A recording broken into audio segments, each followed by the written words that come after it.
Section 1. Preparing to drive. Your vehicle. Getting ready to drive. Before you start your engine, be sure vehicle is in park or neutral. Adjust the seat so you can reach all controls. Adjust all rear view mirrors so that you can use them without having to lean forward or backward. Move anything that blocks your view of mirrors or roadway. Lock all car doors.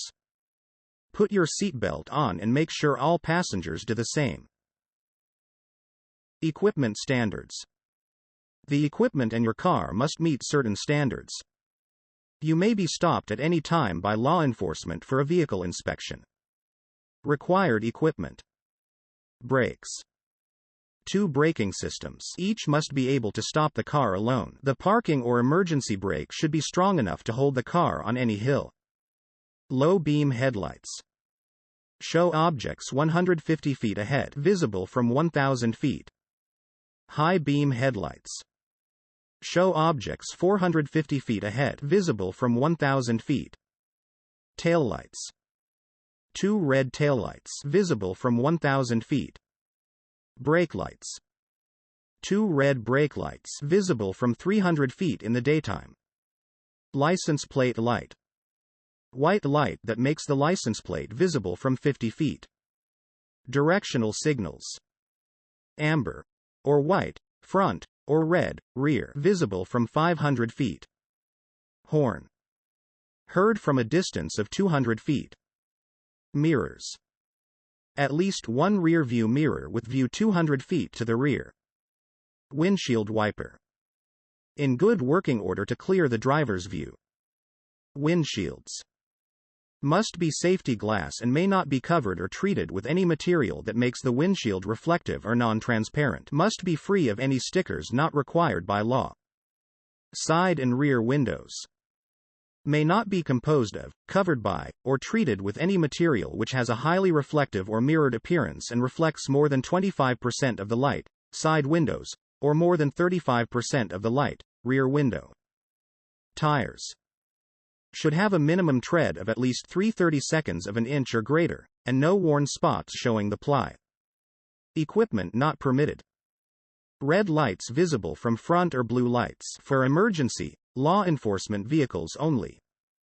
More than 2 spotlights, cowl or fender lights, fog lights, or other extra lights. A siren, bell, or whistle. A very loud muffler, heard from more than 50 feet, or one that emits smoke. Signs, posters, or stickers on the windshield or windows, except if required by law. A television-type receiver that the driver can see. Headsets, headphones worn by driver while operating a vehicle. Bumper height requirements. Owners of automobiles and pickup trucks are required to have both front and rear bumpers mounted within certain height levels. Height limitations are governed by the net shipping weight of the vehicle, not the modified or altered weight. The maximum allowable heights between the pavement and bottom of the front and rear bumper are: cars less than 2,500 pounds.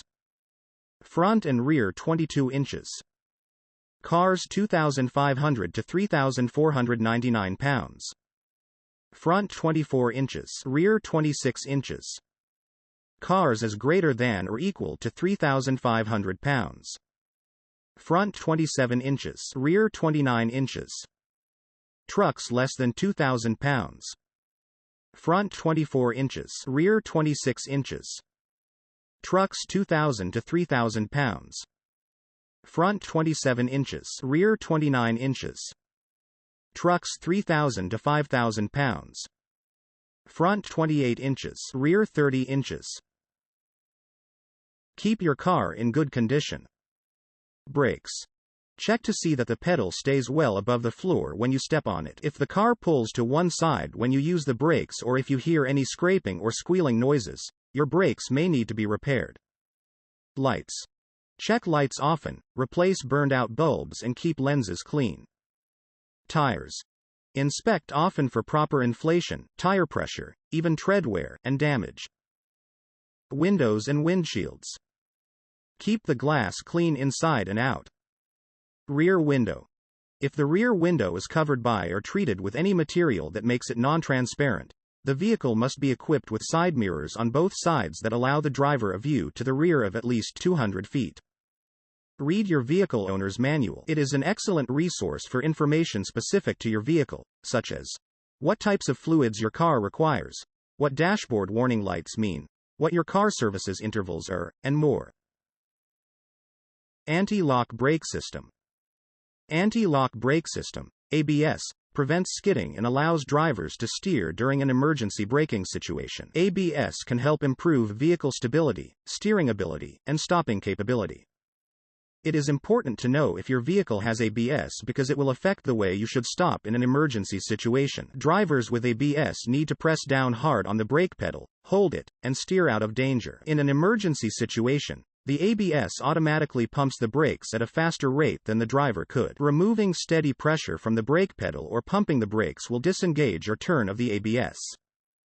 Drivers with conventional brakes must pump the brakes in order to stop in an emergency situation where traction is lost and the vehicle slides. You can determine if the vehicle has ABS by looking for a lighted ABS symbol on the dashboard right after starting the engine, checking the owner's manual, or asking the dealer. Trailers, towing, and load. Equipment requirements. Requirements for a trailer, semi-trailer or pole trailer weighing 3,000 pounds or less. Rear, 2 reflectors, 1 at each side. A brake light if the trailer or load blocks, hides the brake lights on the towing vehicle. Requirements for a trailer or semi-trailer weighing more than 3,000 pounds. Front, 2 clearance lamps, 1 at each side. Each side, 2 side marker lamps, 1 at or near the front and 1 at or near the rear. 2 reflectors, 1 at or near the front and 1 at or near the rear. Rear, 2 clearance lamps, 1 at each side, and 2 reflectors, 1 at or near the front and 1 at or near the rear. Brakes that can be operated by the driver in the towing vehicle. They must be designed and connected so that they will automatically stop the trailer if it breaks away from the towing vehicle. Requirements for a pole trailer weighing more than 3,000 pounds. Each side, 1 side marker lamp and 1 clearance lamp. Rear, 2 reflectors, 1 at each side. Every motor vehicle, trailer, semi-trailer, and pole trailer must have 2 or more stop lamps. 1 stop lamp is permitted on vehicles built before January 1, 1972. Drawbar or towing connection. The drawbar or towing connection must be strong enough to pull all towed weight. Not be more than 15 feet long unless you are towing poles, pipes, machinery, or other objects that cannot be easily taken apart, and have a white flag at least 12 inches square attached to it if it is chain, rope, or cable. Securing the load. You must not drive or move any loaded vehicle on the highway if the load is not secure. The load must not be able to drop, shift, leak, or otherwise escape.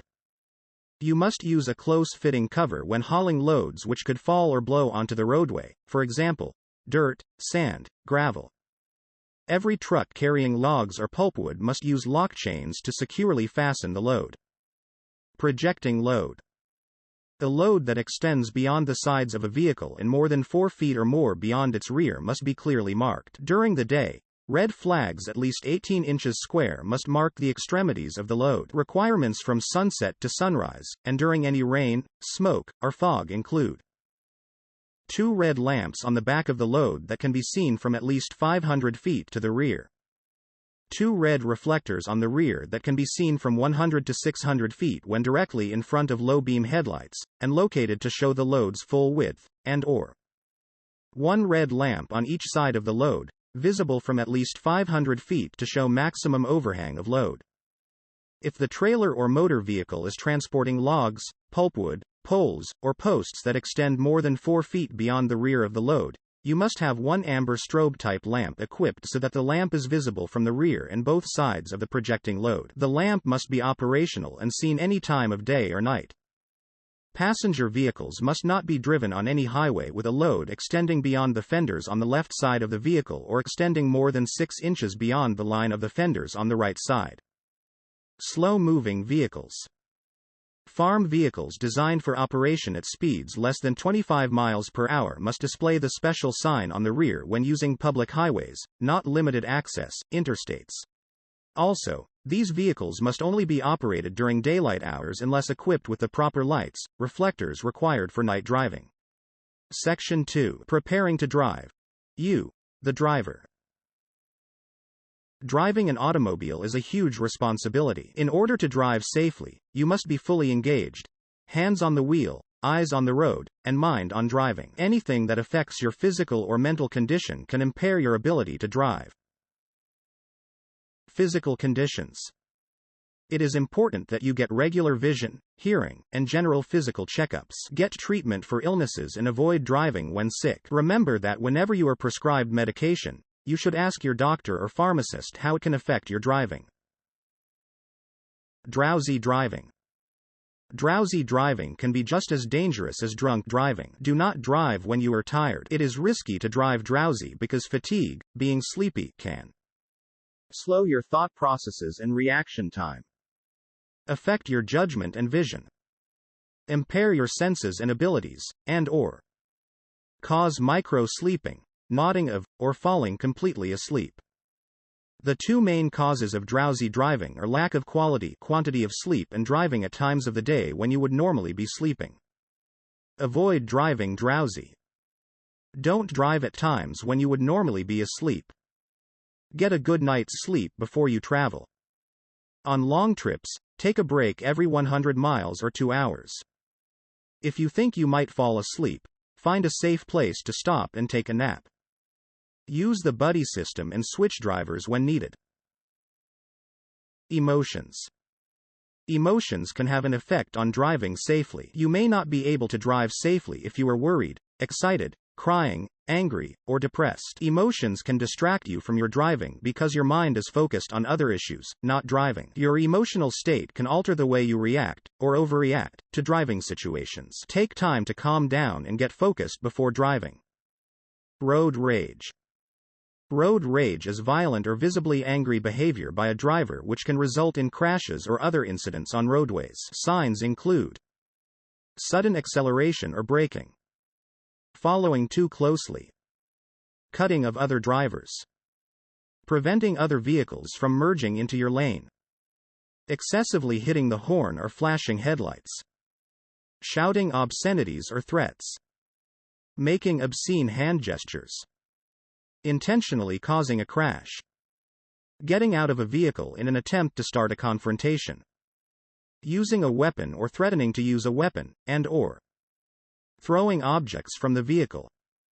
If another driver is threatening you or intentionally driving dangerously around you, remain calm and try to put as much distance between you and them as possible. Slow down and let them pass. Do not make eye contact. Do not make obscene gestures. If you need help, call FHP 347 or 911. Distracted driving. Distracted driving is extremely risky behavior that puts you and your passengers in danger, as well as pedestrians and bicyclists sharing the road. Focused attention on driving helps to prevent crashes. There are three main categories of driver distraction. Visual, taking your eyes off the road. Manual, taking your hands off the steering wheel. Cognitive, thinking about anything other than driving. Texting involves all three types of distractions, making it one of the most dangerous of distracted driving behaviors. However, this is not the only cause of distracted driving. Other common distractions include talking on a cell phone, watching an object, person, or event outside of the vehicle, reaching for an object, interacting with passengers, eating or drinking, unsecured pets, grooming, adjusting radio or climate controls, lighting a cigarette, and/or daydreaming. It is illegal in Florida to operate a motor vehicle while texting. Florida law prohibits a person from operating a motor vehicle while using a wireless communications device in a handheld manner in a designated school crossing, school zone, or work zone. Drinking and driving. Alcohol reduces all of the important skills necessary to drive safely, such as judgment, reaction, vision, and concentration. Alcohol is absorbed into the lining of the stomach and then passes directly into the bloodstream and reaches your brain within minutes after consumption. A person's judgment is the first thing affected after drinking an alcoholic beverage. Even one drink of alcohol can affect your driving. Alcohol slows your reflexes and reaction time, reduces your ability to see clearly, and makes you less alert. You will have trouble judging distance, speed, and movement of other vehicles. You will also have trouble controlling your vehicle. If you drink alcohol, even just one drink, your chances of being in a crash are much greater than if you did not drink any alcohol. No one can drink alcohol and drive safely, even if you have been driving for many years. Because drinking alcohol and driving is so dangerous, the penalties are very tough. People who drive after drinking risk heavy fines, higher insurance rates, loss of driver license, and even jail sentences. A DUI, driving under the influence, conviction must remain on your driving record for 75 years. Do not drink and drive. Before drinking, designate a sober driver. If you are the designated driver, do not drink. One drink is one too many. If you are impaired, and did not designate a driver, take a taxi, call a sober family member, or use public transportation to get home safely. Remember, friends don't let friends drive drunk. If you know someone who is about to drive impaired, take their keys and help them get a safe ride home. Drugged driving. Driving while impaired by drugs is illegal and subject to the same penalties as driving while impaired by alcohol. Besides alcohol, there are many drugs that can affect a person's ability to safely operate a vehicle. This is true for many prescription drugs, as well as over-the-counter medications for allergies and colds. If a person is taking medication, they should be sure to check the label for warnings about the medication's effects prior to driving. If they are not sure it is safe to take the drug and drive, they should ask their doctor or pharmacist about any side effects. Alcohol and drugs should not be consumed at the same time. Mixing alcohol and drugs often multiplies the effects of the alcohol and any other drugs. For example, one drink, when you are also taking an allergy or cold medication, could have the same effect as several drinks. Illegal drugs and controlled substances, such as marijuana, also affect a person's reflexes, judgment and alertness along with their many other dangerous side effects. These drugs can give a person a false sense of alertness and self-confidence or make a person drowsy and unable to react to simple situations. Older drivers. As we age, physical changes require us to adapt so that we can continue to drive safely. Older drivers should get regular medical and eye exams to identify physical and mental conditions that may affect driving. Ask the doctor or pharmacist how medications, especially when taken in combination with other medications, affect driving. Consult with a doctor about an exercise program to maintain the flexibility and strength needed for safe driving. Make vehicle adjustments as necessary. If it becomes difficult to turn the steering wheel, get a steering knob. If you have difficulty turning your head to check blind spots, get a larger side mirror. Avoid wearing sunglasses in dim or dark conditions, and avoid risky driving times. Dusk, dawn, and nighttime. Bad weather. Rush hour traffic. Fast-paced highways. The Florida Grand Driver Program provides information about various steps drivers may take to maintain independence as long as possible, as well as actions one can take to stay mobile in their community when no longer driving. To learn more, search for Florida Grand Driver on the FLHSMV website, flhsmv.gov. Florida 511 Traffic Info. Always be prepared. The Florida 511 Traveler Information System is a toll-free service by the Florida Department of Transportation that provides real-time traffic information on crashes, travel times, congestion, lane closures, severe weather, and construction on Florida's interstates, toll roads, and other major metropolitan roadways. There are 4 convenient ways for motorists to receive traffic updates. Call 511, English and Spanish. Visit fl511.com. Download the free Florida 511 app. Follow any of the statewide, regional, or roadway-specific feeds on Twitter. Use these resources before driving, or when pulled over in a safe place. Section 3. Occupant Protection. Seat belts and child restraints. Seat belts save lives, but only if worn correctly every time you are in a motor vehicle. You are far more likely to be killed in a crash if you are not wearing a seatbelt. In a crash, your seatbelt keeps you from being ejected from the vehicle. from being thrown against other passengers, your steering wheel, or windshield, and behind the wheel, where you can control the vehicle. Wear both the lap belt and the shoulder belt. Wear your lap belt around your hips and wear your shoulder belt across your chest. Your seat belt will not work if it is tucked behind you. Airbags are not a substitute for seat belts. Florida law requires that all drivers, all front seat passengers, and all passengers under the age of 18 wear seat belts. Children under age 4 must be in a safety seat, and children ages 4 and 5 must be in either a safety seat or a booster seat. Drivers will be charged with a seat belt, child restraint violation if any passenger under the age of 18 is not restrained with the proper seat belt or child restraint device. Passengers 18 years old or older will be charged with the violation if they fail to wear a seat belt when required by law. In 2019, more than 204,000 Florida teen drivers received citations, of which 5,179 were for seat belt violations. Each passenger on a school bus equipped with safety belts or restraint systems shall wear a properly adjusted and fastened school safety belt at all times while the school bus is in operation. Florida law exempts the following from the seat belt requirements. A person certified by a physician as having a medical condition that causes seatbelt use to be inappropriate or dangerous. Keep a copy of certification while driving, being driven. Employee of a newspaper home delivery service while delivering newspapers. School buses purchased new prior to December 31, 2000.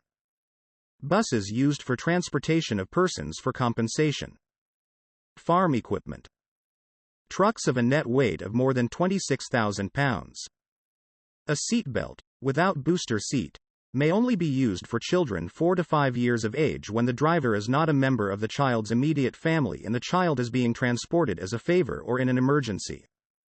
It is the parent or guardian's responsibility to supply the proper child restraint when transporting a child in a vehicle for hire, for example, taxi, bus, limousine. The best child seat is one that fits your child, fits your car, and that you will use correctly every time. Read the car seats instruction manual and the portion of your vehicle's owner manual on car seat installation. In passenger vehicles, children under 13 should be secured in the rear seat. Airbags can injure or kill young children in the front seat. Never place a rear-facing car seat in front of an airbag. Leaving children unsupervised in motor vehicles. Never leave a child unattended or unsupervised in a motor vehicle. It is extremely dangerous and can result in the child's injury or death. Florida law states that a parent, legal guardian, or other person responsible for a child younger than 6 years of age must not leave the child unattended or unsupervised for any period of time if the motor of the vehicle is running, the health of the child is in danger, or the child appears to be in distress. A violation of this law is a second-degree misdemeanor. A violation that causes great bodily harm, permanent disability, or permanent disfigurement to a child is considered a third-degree felony. Section 4. Traffic controls. Pavement markings. Lines, symbols, and words are painted on roadways to help direct drivers and control traffic flow. You must know what the different lines, colors, and symbols mean and obey them. Unless you are turning, exiting a highway, or changing lanes, always stay between the lines marking your lane. Edge lines. Solid lines along the side of the road mark the right or left edge of the roadway. Single solid white line marks the right edge of the roadway. Single solid yellow line marks the left edge of the roadway on divided highways and one-way streets. White lane lines. White lane lines separate lanes of traffic moving in the same direction. Single broken white line. You may cross this line to change lanes when it is safe to do so. Single solid white line. You may travel in the same direction on both sides of this line, but do not cross the line unless you must do so to avoid a hazard. Also used to discourage lane changes near intersections. Double solid white lines. Crossing a double solid line, changing lanes is not allowed. Yellow lane lines. Yellow lane lines separate lanes of traffic moving in opposite directions. Single broken yellow line. Stay to the right of the line. You may cross this line to pass a car ahead of you on the left only when it is safe to do so. Double solid yellow lines. Vehicles moving in either direction must not cross these lines, unless turning left when it is safe to do so. Double yellow line solid on right, your side of line, broken on left. Passing is not allowed in this lane. May turn left when safe to do so.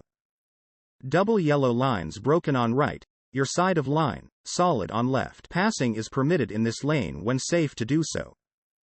Turn lanes. Arrows are often used with white lane lines to show which turn may be made from the lane. Lane is marked with a curved arrow and the word only. You must turn in the direction of the arrow. Lane is marked with both a curved and straight arrow. You may either turn or go straight. Two-way roadway with center lane.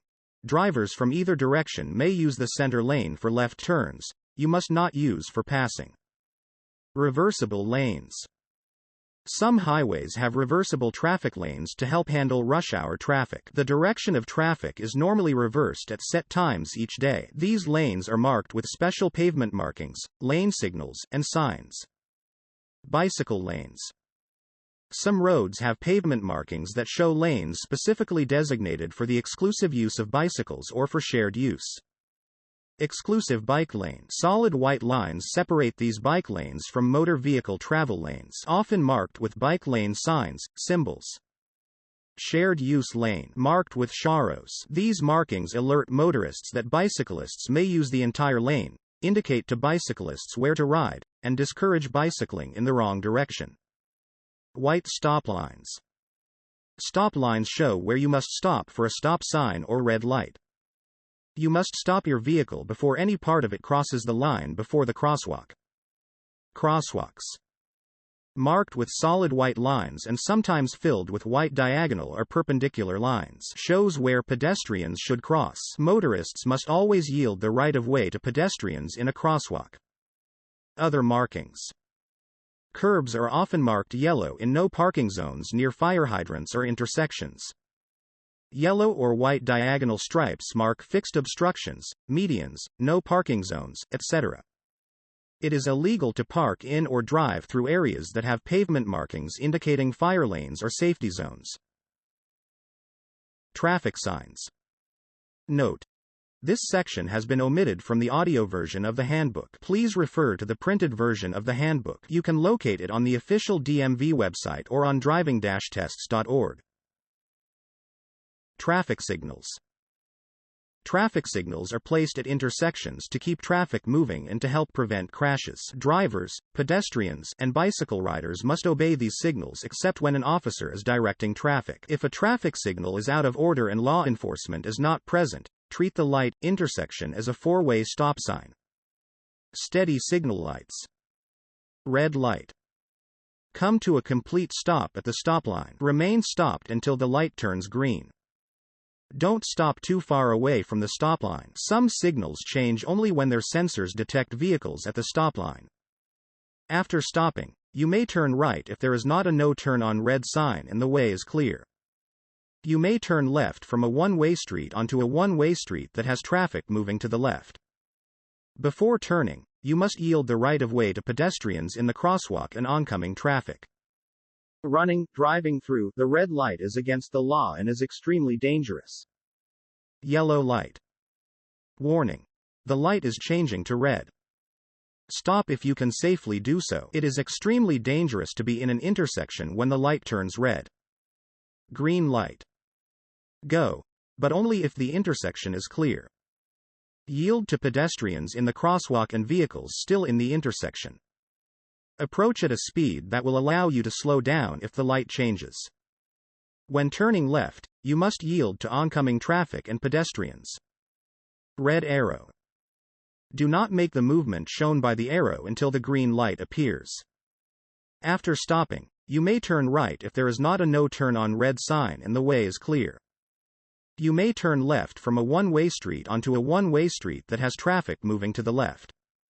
You must yield the right of way to pedestrians in the crosswalk and oncoming traffic. Yellow arrow, steady. The green arrow is ending or the light is about to turn red. Stop if you can safely do so.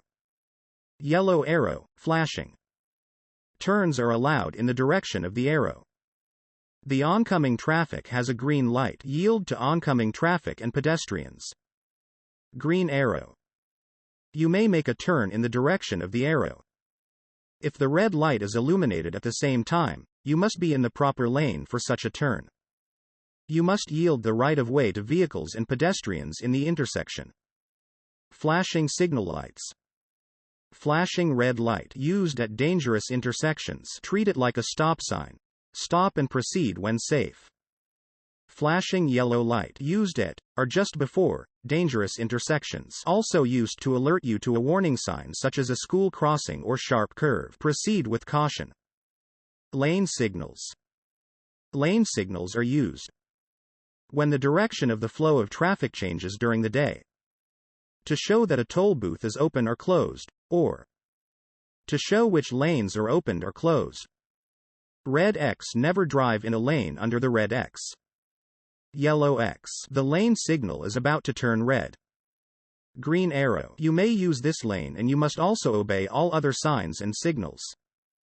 Ramp signals. Ramp signals control the rate of vehicles entering an expressway, and alternate between red and green. You must wait for the green signal before entering the expressway. Pedestrian signals. Pedestrian signals show words or pictures to indicate when it is safe, or not, to use the crosswalk. Walk or walking person. You may begin to cross the street. Don't walk or raised hand. Never enter the crosswalk or begin crossing the street when the raised hand is flashing or solid. If you are already in the crosswalk when the signal begins flashing, quickly finish crossing the street. Countdown signal. The countdown starts at the beginning of the don't start, flashing hand phase, and ends with a 0 and a don't walk, solid hand, phase. Once the countdown starts and the hand is flashing, it is no longer safe to enter the crosswalk. Rectangular rapid flashing beacon. Push the button to activate the signal. Once the lights begin to flash and the approaching traffic stops, use the crosswalk. Motorists must stop and yield to pedestrians in the crosswalk. High-intensity activated crosswalk, HOC. When approaching a pedestrian signal with no light, if the intersection is clear, go. If there is a yellow flashing light, slow down, because this light indicates that a pedestrian has activated the push button. Approach at a speed that will allow you to stop if the light changes. If there is a yellow steady light, prepare to stop. If there is a red steady light, stop for pedestrian in crosswalk.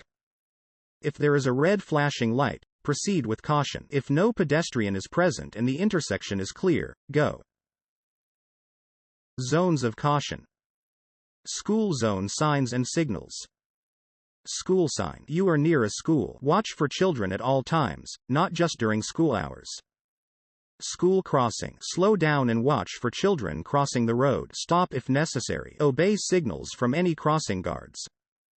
Begin school zone. Do not exceed the school zone speed limit during indicated times or when light is flashing.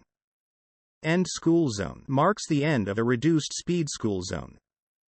Railroad crossing signs and signals. There are several signs, signals, and pavement markings that indicate highway railroad crossings. When you see any of these, slow down and be ready to stop. Do not stop on the railroad tracks or within 15 feet of the crossing. Any driver, bicyclist or pedestrian approaching a railroad highway crossing must stop within 50 feet, but not less than 15 feet, from the nearest rail of the railroad when the warning devices are flashing. The crossing gate is lowered. A human flagger is warning of an approaching train, and/or an approaching train is clearly visible.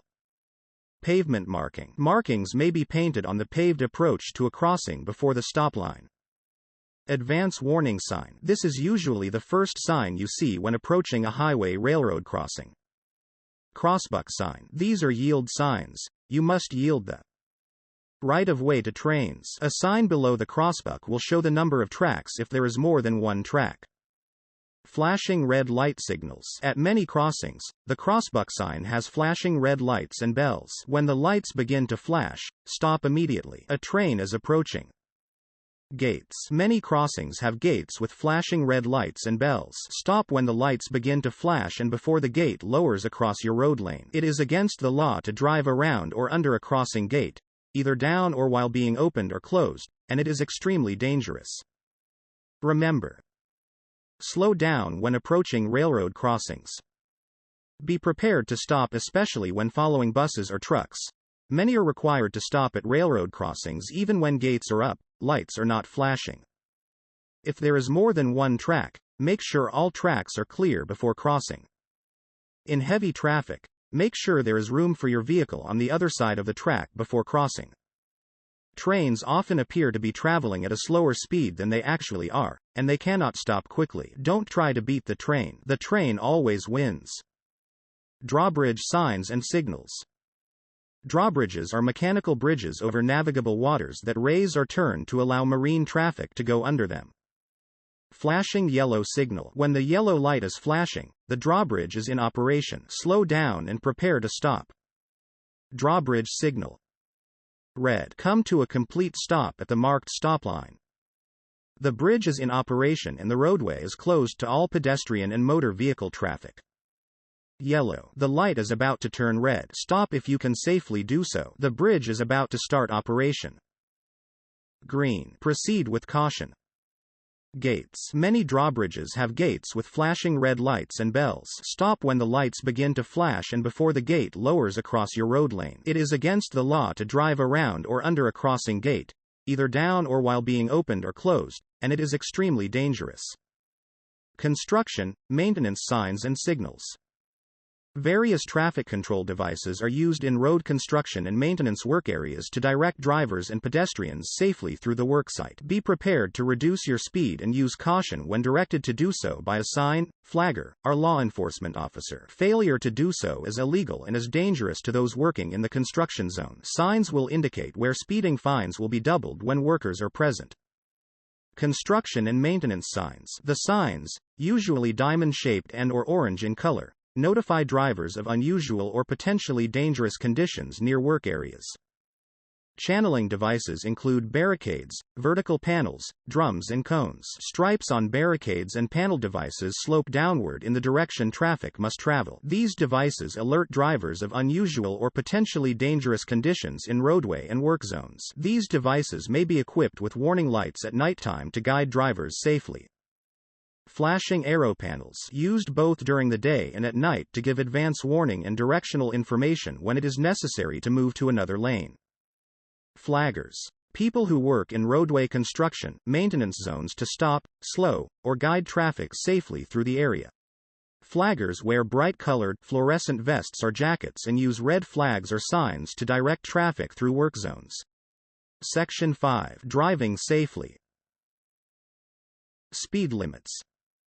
Obeying speed limits improves safety by reducing the probability and severity of crashes. Speed limit signs tell you the maximum safe speed when both weather conditions and visibility are favorable. Speeding is extremely dangerous. The faster you drive, the greater the impact or striking power of your vehicle. When you double the speed of a car, you increase its force of impact 4 times. When you triple the speed of a car, you increase its force of impact 9 times. Speeding is against the law. You must obey the speed limit and you are responsible for knowing the speed limit when you are driving. The speeding buffer is a myth. You are not allowed to drive up to 10 miles per hour over the speed limit. Observe and obey posted speed limit signs. Speeding is the #1 citation written for teens. Florida standard speed limits. School zones. 20 miles per hour. Municipal, business, or residential area. 30 miles per hour. Streets and highways. 55 miles per hour. Limited access highways. 70 miles per hour. Speed limits show the fastest speed you may drive under favorable conditions. You are responsible for adjusting your driving speed to the weather, roadway, and traffic conditions. For example, during a storm, you should drive slower than the posted speed limit. The safest speed is the one that allows you to have complete control of your vehicle and avoid collisions. However, driving too slowly is also against Florida law. You must not drive so slowly that you block or delay traffic moving at normal, safe speeds. You should drive with the flow of traffic, within the speed limit. When driving slower than the flow of traffic, keep right so others may safely pass. On highways, when the posted speed limit is 70 miles per hour, the minimum speed limit is 50 miles per hour. Braking distance. Perception distance. How far your vehicle travels, in favorable weather conditions, From the time your eyes see a hazard until your brain recognizes it. Perception distance can be affected by mental and physical conditions, medication, as well as visibility in the hazard itself. The average perception time for an alert driver is infrac 34 second to 1 second. Reaction distance. How far you will continue to travel after seeing the hazard until you physically hit the brakes. The average driver has a reaction time of infrac 34 second to 1 second. At 50 miles per hour, this accounts for 55 feet traveled. Braking distance. How far your vehicle will travel, in favorable weather conditions, while you are braking. At 50 miles per hour, on dry pavement and with good brakes, it can take about 158 feet. High speeds greatly increase stopping distances and severity of crashes. The faster you drive, the greater the impact or striking power of your vehicle. Doubling the speed means the braking distance and impact are 4 times greater. Tripling the speed means the braking distance and impact are 9 times greater. Stopping distance is equal to a football field. Quadrupling the speed means the braking distance and impact are 16 times greater. Total stopping distance. The total minimum distance your vehicle will travel, including perception distance, reaction distance, and braking distance, until you can bring your vehicle to a complete stop. At 50 miles per hour, you will travel a minimum of 268 feet. Nearly the length of a football field. Smooth stops. Stopping suddenly is dangerous and is usually caused by not paying attention to the traffic flow or following others too closely. Sudden stops make it difficult for drivers behind you to avoid a rear-end collision. To ensure you are stopping smoothly, check all mirrors and blind spots for traffic to the rear. Release the accelerator to allow the vehicle to slow. Press the brake pedal to activate brake lights and use a steady pressure. Making turns. You must use vehicle directional signals or hand signals to show other drivers that you are turning. Turn signals are also required by law when changing lanes or overtaking a vehicle. You must give a turn signal for at least 100 feet before you make your turn. It is against the law to use your directional signals to tell drivers behind you that they can pass. Hand signals must be given from the left side of the vehicle. Turning a corner may seem to be a simple operation, but many traffic crashes are caused by drivers who do not turn correctly. 1. Slow down to a safe turning speed. 2. Move into the correct lane as you near the intersection. The correct lane for a right turn is the rightmost lane. 3. You must activate your turn signal at least 100 feet before making your turn. Allow time for drivers around you to see your signal before you move. 4. Obey any no turn on red or stop here signs. 5. Yield to bicyclists when crossing a bike lane and to pedestrians who may be crossing your path. 6. Stay in the proper lane during your turn. Yield the right of way to vehicles and bicycles coming from the opposite direction. 7. Finish your turn in the proper lane. Turn right into the right lane of the roadway entered. A left turn may be completed in any lane lawfully available, or safe, for the desired direction of travel. Never make last-minute turns. If you reach an intersection where you wish to turn and are not in the proper lane, drive to the next intersection and then make the turn from the proper lane. 3-point turn. Sometimes you will need to turn around in a very small space. Use a 3-point turn only if the road is too narrow for a U-turn and you can't go around the block. To make a 3-point turn. 1. Move as far right as possible, check traffic, and signal a left turn. Turn the steering wheel sharply to the left and move forward slowly. Stop at the curb. 2. Shift to reverse, turn your wheels sharply to the right, check traffic, and back your vehicle to the right curb. 3. Shift the vehicle into drive and pull forward carefully. Never make a 3-point turn or a U-turn on a curve, a hill, the highway, or where there is a sign that prohibits U-turns. Intersections. Many intersections are marked with stop lines to show where you must come to a complete stop. Always stop behind stop lines. After a complete stop, you must yield the right of way to all other traffic already in the intersection and to pedestrians. Move forward only when the road is clear. Vehicles proceed through the intersection in the order that they arrived at the intersection. The first vehicle to reach the intersection should move forward first. If vehicles arrive at approximately the same time, each driver must yield to the drivers on their right. At a two-way stop, the turning vehicle yields to the vehicle going straight. Open intersections. An open intersection is one without traffic control signs or signals. When you enter an open intersection, you must yield the right of way if a vehicle is already in the intersection. You enter across a state highway from a secondary road. You enter a paved road from an unpaved road, or you plan to make a left turn and a vehicle is approaching from the opposite direction. Roundabouts. A roundabout is a circular intersection with no traffic signal.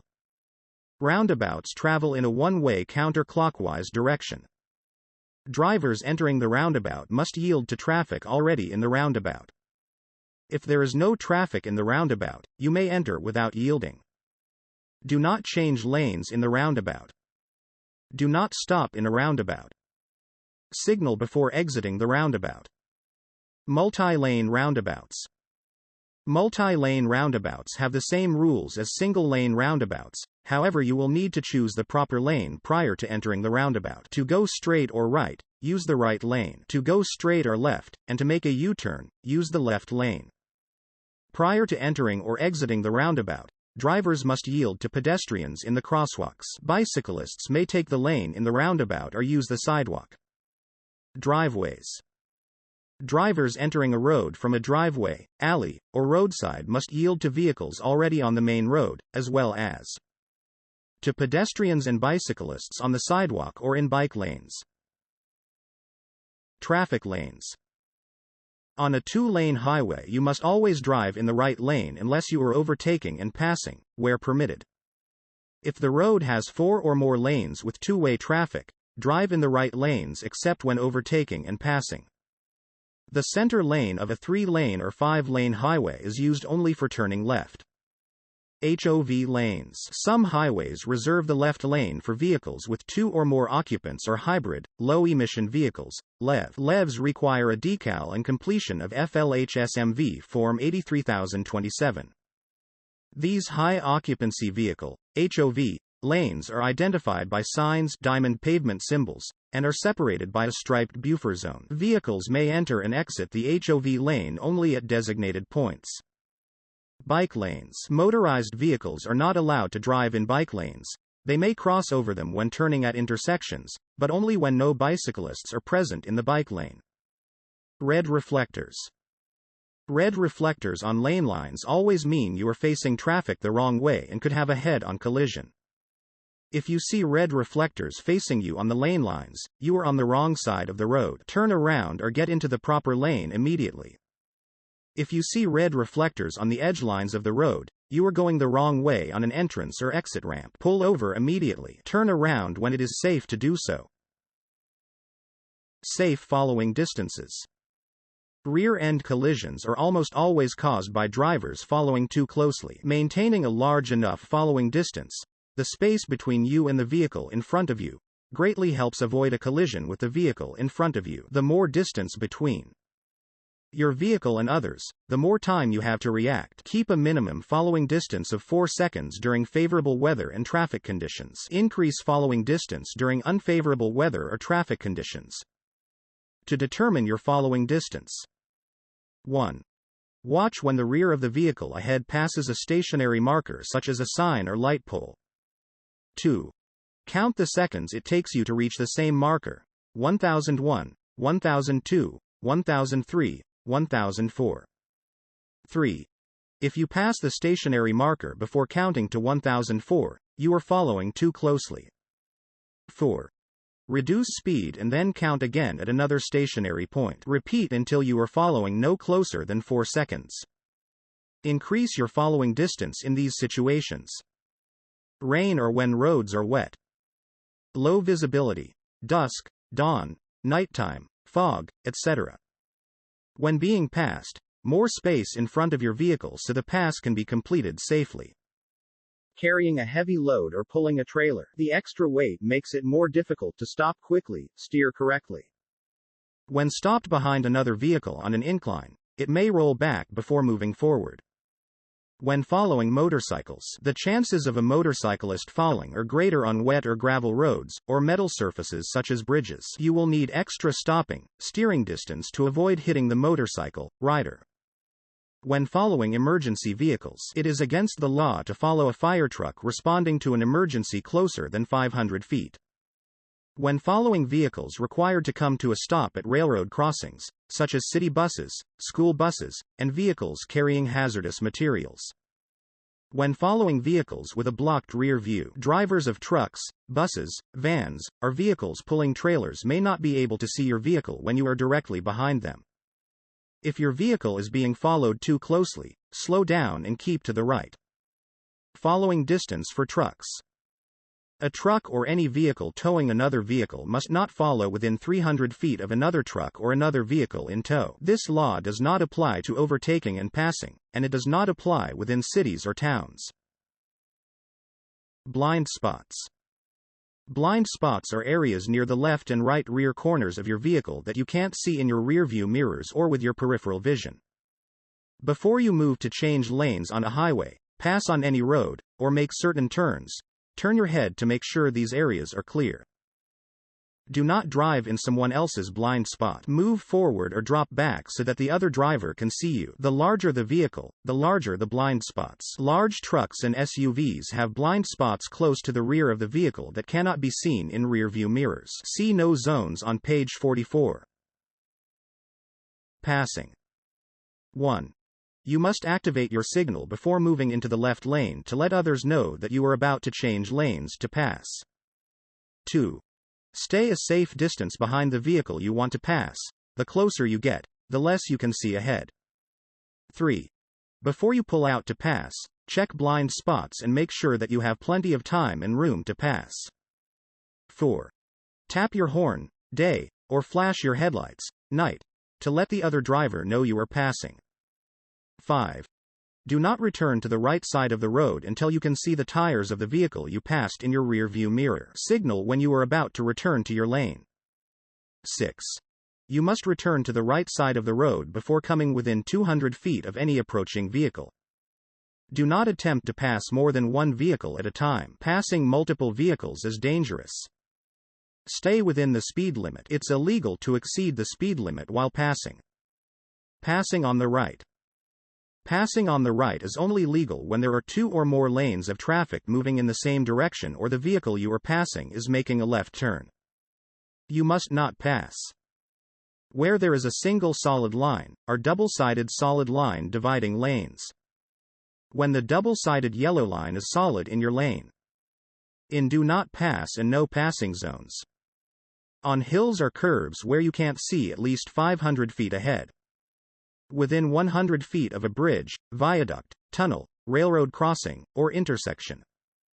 When a school bus is stopped and has its warning flashers on and stop sign extended, and at crosswalks where a vehicle has stopped to allow a pedestrian to cross. Being passed. You must not increase your speed while you are being passed. Move to the right side of your lane to give passing drivers more room and a better view of the road ahead. Limited access highways. Limited access highways, also called expressways, interstate highways, turnpikes, toll roads, and freeways, are multiple lane roads with no stop signs, traffic lights, or railroad crossings. Pedestrians, hitchhikers, bicycles, animal-drawn vehicles, and motor-driven cycles, motorscooters, with 150 cubic centimeter displacement or less, are not allowed on limited access highways. Entering and leaving limited access highways. All limited access highway entrances have three basic parts: an entrance ramp, an acceleration lane, and a merging area. When entering a limited access highway. 1. On the entrance ramp, begin checking for an opening in traffic. Signal your intent to merge onto the highway. 2. Increase your speed as the ramp straightens into the acceleration lane. Adjust your speed so that you can safely merge into the traffic when you reach the end of the acceleration lane. 3. Merge into traffic when you can do so safely. You must yield the right-of-way to traffic on the highway. Do not stop in the acceleration lane unless traffic is too heavy and there is no space for you to enter safely. When leaving a limited access highway. 1. Get into the exit lane. Most exits are from the right lane. 2. Activate your turn signal to show your intention to exit. 3. Slow down in the deceleration lane. Check the posted safe speed for the exit ramp. 4. Don't make last-minute turns into an exit. If you pass your exit, you must go to the next one. Stay a safe distance behind the vehicle you want to pass. The closer you get, the less you can see. Limited access highway safety reminders. Plan ahead. Know your exits. In FL, they match the mile markers on the highway. Drive in the right lane and pass on the left. While in the right lane, watch for cars entering the highway. Adjust your speed or move over so they can enter safely. Never drive across or park on the median. Never stop on the pavement, shoulder, or connecting ramp except in an emergency. If your vehicle breaks down, you must move it completely of the pavement. No more than 6 hours. Don't follow too closely. Rear-end collisions are the greatest danger on limited access highways. Never back up on an entrance ramp or exit ramp. The only exception to this is if you see a wrong way or do not enter sign or red reflectors on lane lines. You must back up or turn around. Stop driving when you feel tired. Do not risk falling asleep at the wheel. Obey the move over law. Parking. When parking on a public road, move as far away from traffic as possible. You must not park more than 12 inches away from the curb. If there is a roadside shoulder, pull as far onto it as you can. Always park on the right side of the roadway unless it is a one-way street. Park parallel to the curb in the direction of traffic movement, with right-hand wheels parallel to and within 12 inches of the right-hand curb or side of roadway. Set the parking brake and shift to park, automatic transmission, or reverse, manual transmission. Turn of the engine and lock the vehicle. Florida law requires that you take the keys out of your vehicle before leaving it. Always check traffic around you before getting out of the vehicle so you do not open your door into a bicyclist or another vehicle. Before you drive from any parked position, make sure the roadway is clear. Give the proper turn signal and yield to other traffic before pulling away from the curb. Parking on hills. 1. Turn your wheels so that if your car starts to move, it will roll away from traffic or into the curb. 2. Set the parking brake. 3. Automatic transmission. Put gear shift in park. Manual transmission. Shift to reverse, downhill, or first, uphill. 4. Turn vehicle of. It is against the law to park on crosswalks, on sidewalks, in bicycle lanes, in intersections, on bridges, on overpasses, in tunnels, in front of driveways, by yellow painted curbs, in no parking or disabled permit only zones, on the roadway side of another parked vehicle, double parking, on highway pavement not marked for parking, anywhere that blocks or creates a hazard for other vehicles, or within 15 feet of a fire hydrant, 20 feet of an intersection, 20 feet of the entrance to a fire, ambulance, or rescue station, 30 feet of a rural mailbox on a state highway, 8 a.m. to 6 p.m., 30 feet of any flashing signal, stop sign, or traffic signal, 50 feet of a railroad crossing. Parking lights. It is against the law to drive using only parking lights in place of headlights. Straight in parking. When properly parked, the vehicle should be centered inside the space with no part of the vehicle extending out into the traffic lane. Backing up. 1. Check behind your vehicle before you get in. Children and small objects cannot be seen from the driver's seat. 2.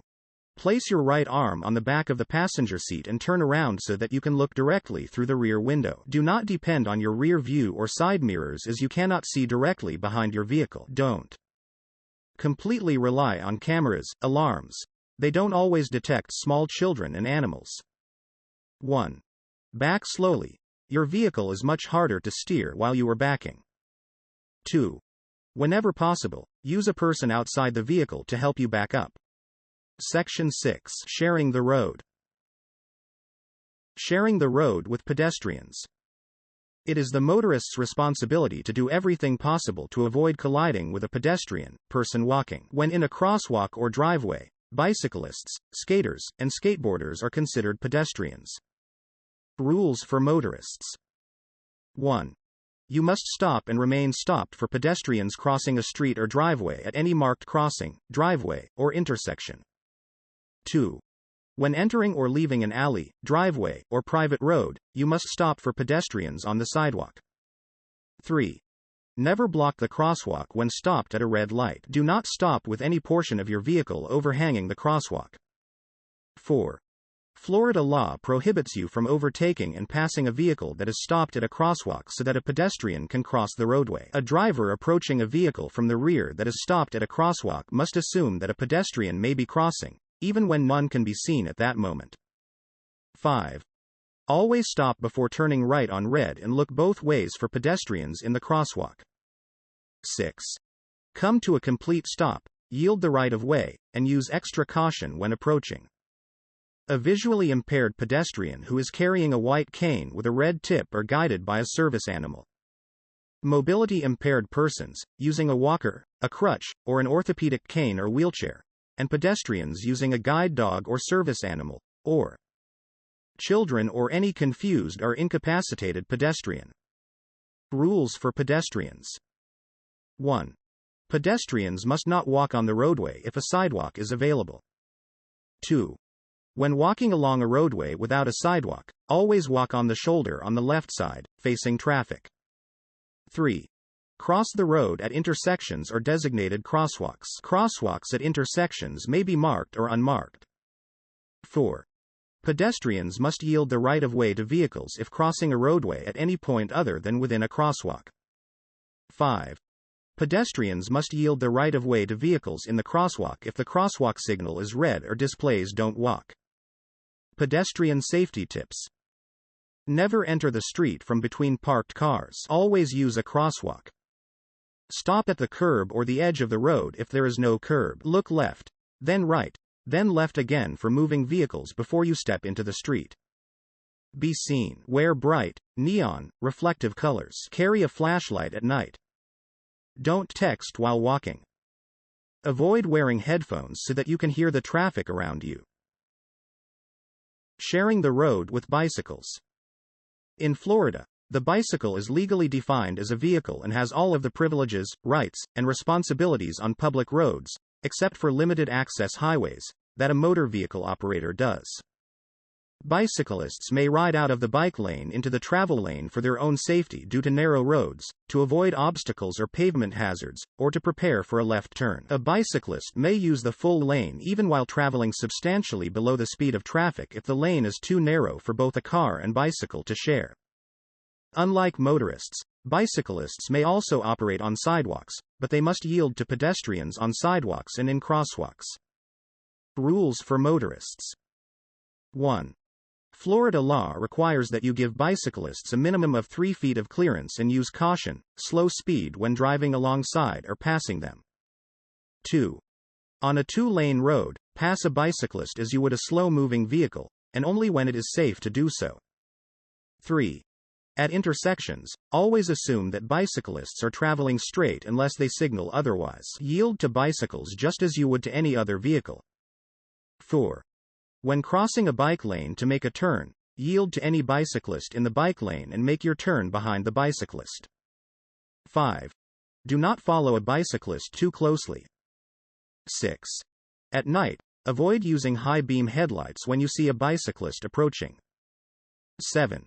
Before opening a car door, check for bicyclists who may be approaching from behind. 8. Avoid honking your horn and startling a bicyclist. Right-of-way rules tell you who goes first and who must wait in different conditions. The law says who must yield, give up, the right of-way. Every driver, motorcyclist, moped rider, bicyclist, and pedestrian must do everything possible to avoid a crash.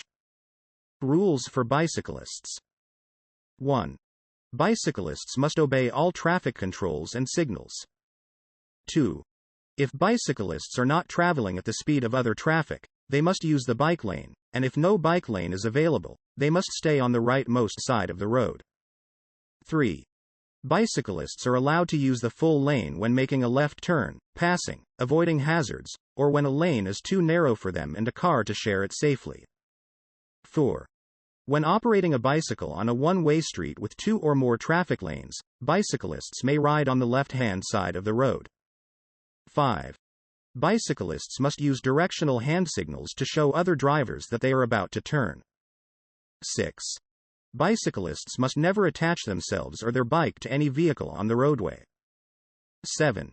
If they are riding on a sidewalk or crosswalk, bicyclists have all the rights and duties of a pedestrian. However, they must yield the right of way to pedestrians and must give an audible signal before passing pedestrians. 8.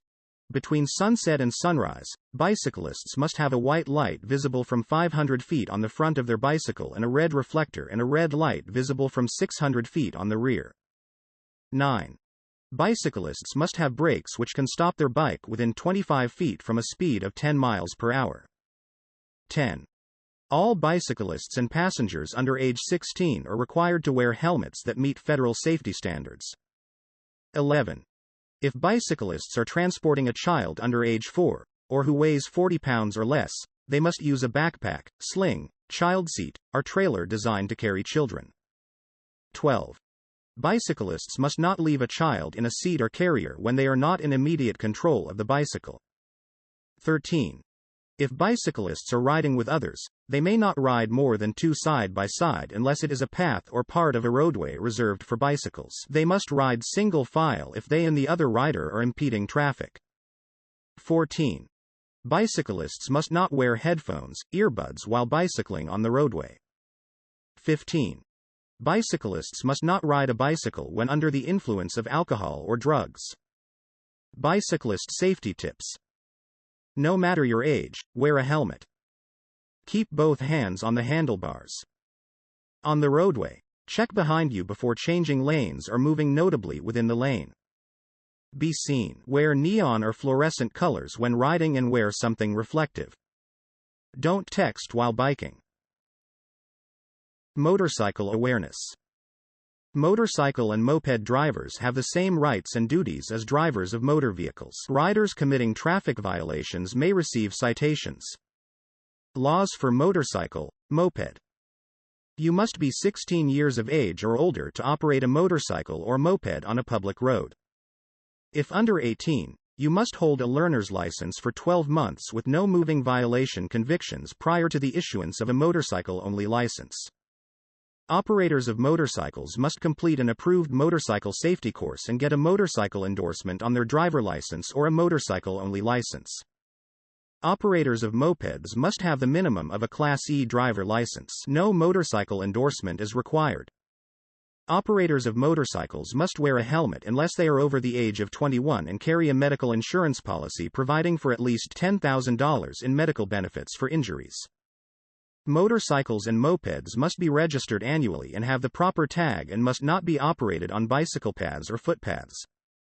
Operators of motorcycles and mopeds do not have to carry personal injury protection, PIP, insurance. Tips for motorists. You must never attempt to share the lane with a motorcycle. The motorcyclist is entitled to the entire lane. Watch for motorcycles and look carefully before pulling into an intersection or changing lanes. It is difficult to gauge the speed of a motorcycle because they take up less field of vision, which interferes with depth perception. They may appear to be much farther away than they really are. Do not follow too closely behind a motorcycle. Remember that motorcycles have the ability to stop more quickly than other vehicles. Motorcyclists often slow down by downshifting or rolling of the throttle, thus not activating the brake light. Never pass a motorcyclist with only a few feet of space. The force of the wind gust can cause the rider to lose control. When your vehicle is being passed by a motorcycle, maintain your lane position. Do not increase your speed. Maintain more than a 4-second buffer zone between you and a motorcyclist, and increase space when encountering these conditions: inclement weather, gusty winds, wet or icy roads, bad road conditions such as potholes, gravel roads, and railroad crossings. School buses. It is against the law for any driver to pass a school bus when the school bus displays a stop signal. On a two-way street or highway, all drivers moving in either direction must stop for a stopped school bus that is picking up or dropping off children. You must remain stopped until the stop signal is withdrawn and all children are clear of the roadway. If the highway is divided by a raised barrier or an unpaved median at least 5 feet wide, you do not have to stop if you are moving in the opposite direction of the bus. Painted lines or pavement markings are not considered barriers. You must always stop if you are moving in the same direction as the bus, and you must remain stopped until the stop signal is withdrawn. School crossings. School area signs advise drivers of school zones and school crossings. School zones and school crossings provide students with a safe zone when they cross the road to and from school. Crossing guards are the first to enter and last to exit a crosswalk to indicate that pedestrians, especially children, are about to cross or are crossing. When children or school crossing guards are present in a crosswalk, you must yield and stop at the stop line and not in the crosswalk. Emergency vehicles. Motorists, bicyclists, and pedestrians must yield the right-of-way to law enforcement vehicles, fire engines, and other emergency vehicles using sirens or flashing lights. Pull over to the closest edge of the roadway immediately and stop until the emergency vehicle has passed. Do not block intersections. Florida's Move Over Law. The Move Over Law protects law enforcement officers, emergency workers, tow truck drivers, sanitation workers, and utility workers stopped along roadways while performing their jobs. Move Over Law. On a multi-lane roadway, you must vacate the lane closest to the stationary law enforcement, emergency vehicle, tow truck, sanitation, or utility vehicle. Signal your intention to change lanes. If you cannot move over safely, you must slow down to a speed of 20 miles per hour below the posted speed limit. Drivers who are not in the lane closest to the stationary vehicle should be prepared to allow those who are about to move over into their lane. On a two-lane roadway, you must slow down to a speed of 20 miles per hour below the posted speed limit. If the speed limit is 20 miles per hour or less, you must travel at 5 miles per hour. Funeral processions. Motorists, bicyclists, and pedestrians must yield the right-of-way to funeral processions. When the funeral lead vehicle enters an intersection, the remaining vehicles in the funeral procession may follow through the intersection regardless of any traffic control devices. All vehicles in the procession should have their headlights on, and may also use flashing hazard lights, as a signal to other drivers not to drive between or interfere with the funeral procession. Public transit. All drivers shall yield the right-of-way to public transit buses traveling in the same direction that have signaled and are re-entering the traffic flow from a specifically designated pull-out bay. Commercial motor vehicles. Sharing the road with commercial motor vehicles, CMVs, such as semi-trucks or travel buses means abiding by different rules and safety strategies. Rules for motorists. 1. Stay out of the no zone. CMVs have large blind spots in front, behind, and on both sides of the vehicle. Even though large vehicles have several rear-view mirrors, other vehicles will be hidden from view if within the no zone, blind spot. 2. Don't tailgate. You'll be in the rear blind spot and may collide with the CMV if it stops unexpectedly. 3. If you are stopped behind a CMV on an upgrade, leave space in case the CMV drifts back when it starts to move. Also, keep to the left in your lane so the driver can see that you're stopped behind the CMV. 4. Don't use high-beam headlights when following a CMV at night. Bright lights will blind the driver when they reflect to the CMV's large side mirrors. 5. When a CMV is coming from the opposite direction, keep to the right to avoid a sideswipe crash. 6. CMVs often need to swing wide to the left in order to make a right turn. Do not drive between the CMV and the curb, they will not be able to see you. 7. Never cross behind a CMV that is preparing to back up or is in the process of doing so. The size of most CMVs and trailers completely hide objects behind them from view. Passing commercial vehicles. When passing a CMV, first check to your front and rear, and move into the passing lane only if it is clear and safe to pass. You must signal that you are changing lanes, and let the CMV driver know you are passing by blinking your headlights, especially at night. Pass CMVs on the left side for maximum visibility. Complete your pass as quickly as possible so that you do not remain in the CMV's blind spot. Avoid cutting in too soon when passing a CMV. Large CMVs can't stop as quickly as other vehicles. Be sure you can see the cab in your rearview mirror before completing your pass. CMV drivers may flash headlights to let you know it is okay to merge back into the lane. Avoid passing a CMV on a downgrade. The CMV's weight and momentum will cause it to increase speed. When a CMV passes you, keep to the right side of your lane. Do not speed up while the CMV is passing. Golf carts. You may only drive a golf cart on golf courses or roadways that are designated for golf carts. These roads will be marked with appropriate signs. A golf cart must not be driven by anyone under the age of 14 on public roads or streets. A golf cart must only be operated during the hours between sunrise and sunset, unless the local government allows them to be driven outside of those hours. Additional equipment is required for night driving. Golf carts may not be operated at all unless allowed by the specific county or city. You may cross state roads if the posted speed limit is 45 miles per hour or less and only at an intersection with a traffic control device. You can drive a golf cart on a sidewalk only if it is at least 5 feet wide. You must yield to pedestrians. You can drive a golf cart on a 2-lane county road in a city that designates it may be used for golf carts. All local and state traffic laws must be obeyed, including yielding the right of way. Low-speed vehicles. Low-speed vehicles, LSV, are four-wheeled vehicles with top speeds of 21 to 25 miles per hour. Golf carts can be converted to low-speed vehicles and vice versa. You must have a valid driver license to operate an LSV, and the LSV must only be operated on streets where the posted speed limit is 35 miles per hour or less. Be equipped with headlamps, stop lamps, turn signals, tail lamps, reflex reflectors, parking brakes, rear-view mirrors, a windshield, seat belts, and a vehicle identification number. Be registered and properly insured. Section 7. Special driving situations. Night driving. You will need to drive with extra care at night. You can't see as far ahead, and the glare from oncoming cars can reduce your vision even more. Florida law says you must use headlights between the hours of sunset and sunrise. Not use high-beam headlights within 500 feet of an oncoming vehicle. Use low-beam headlights.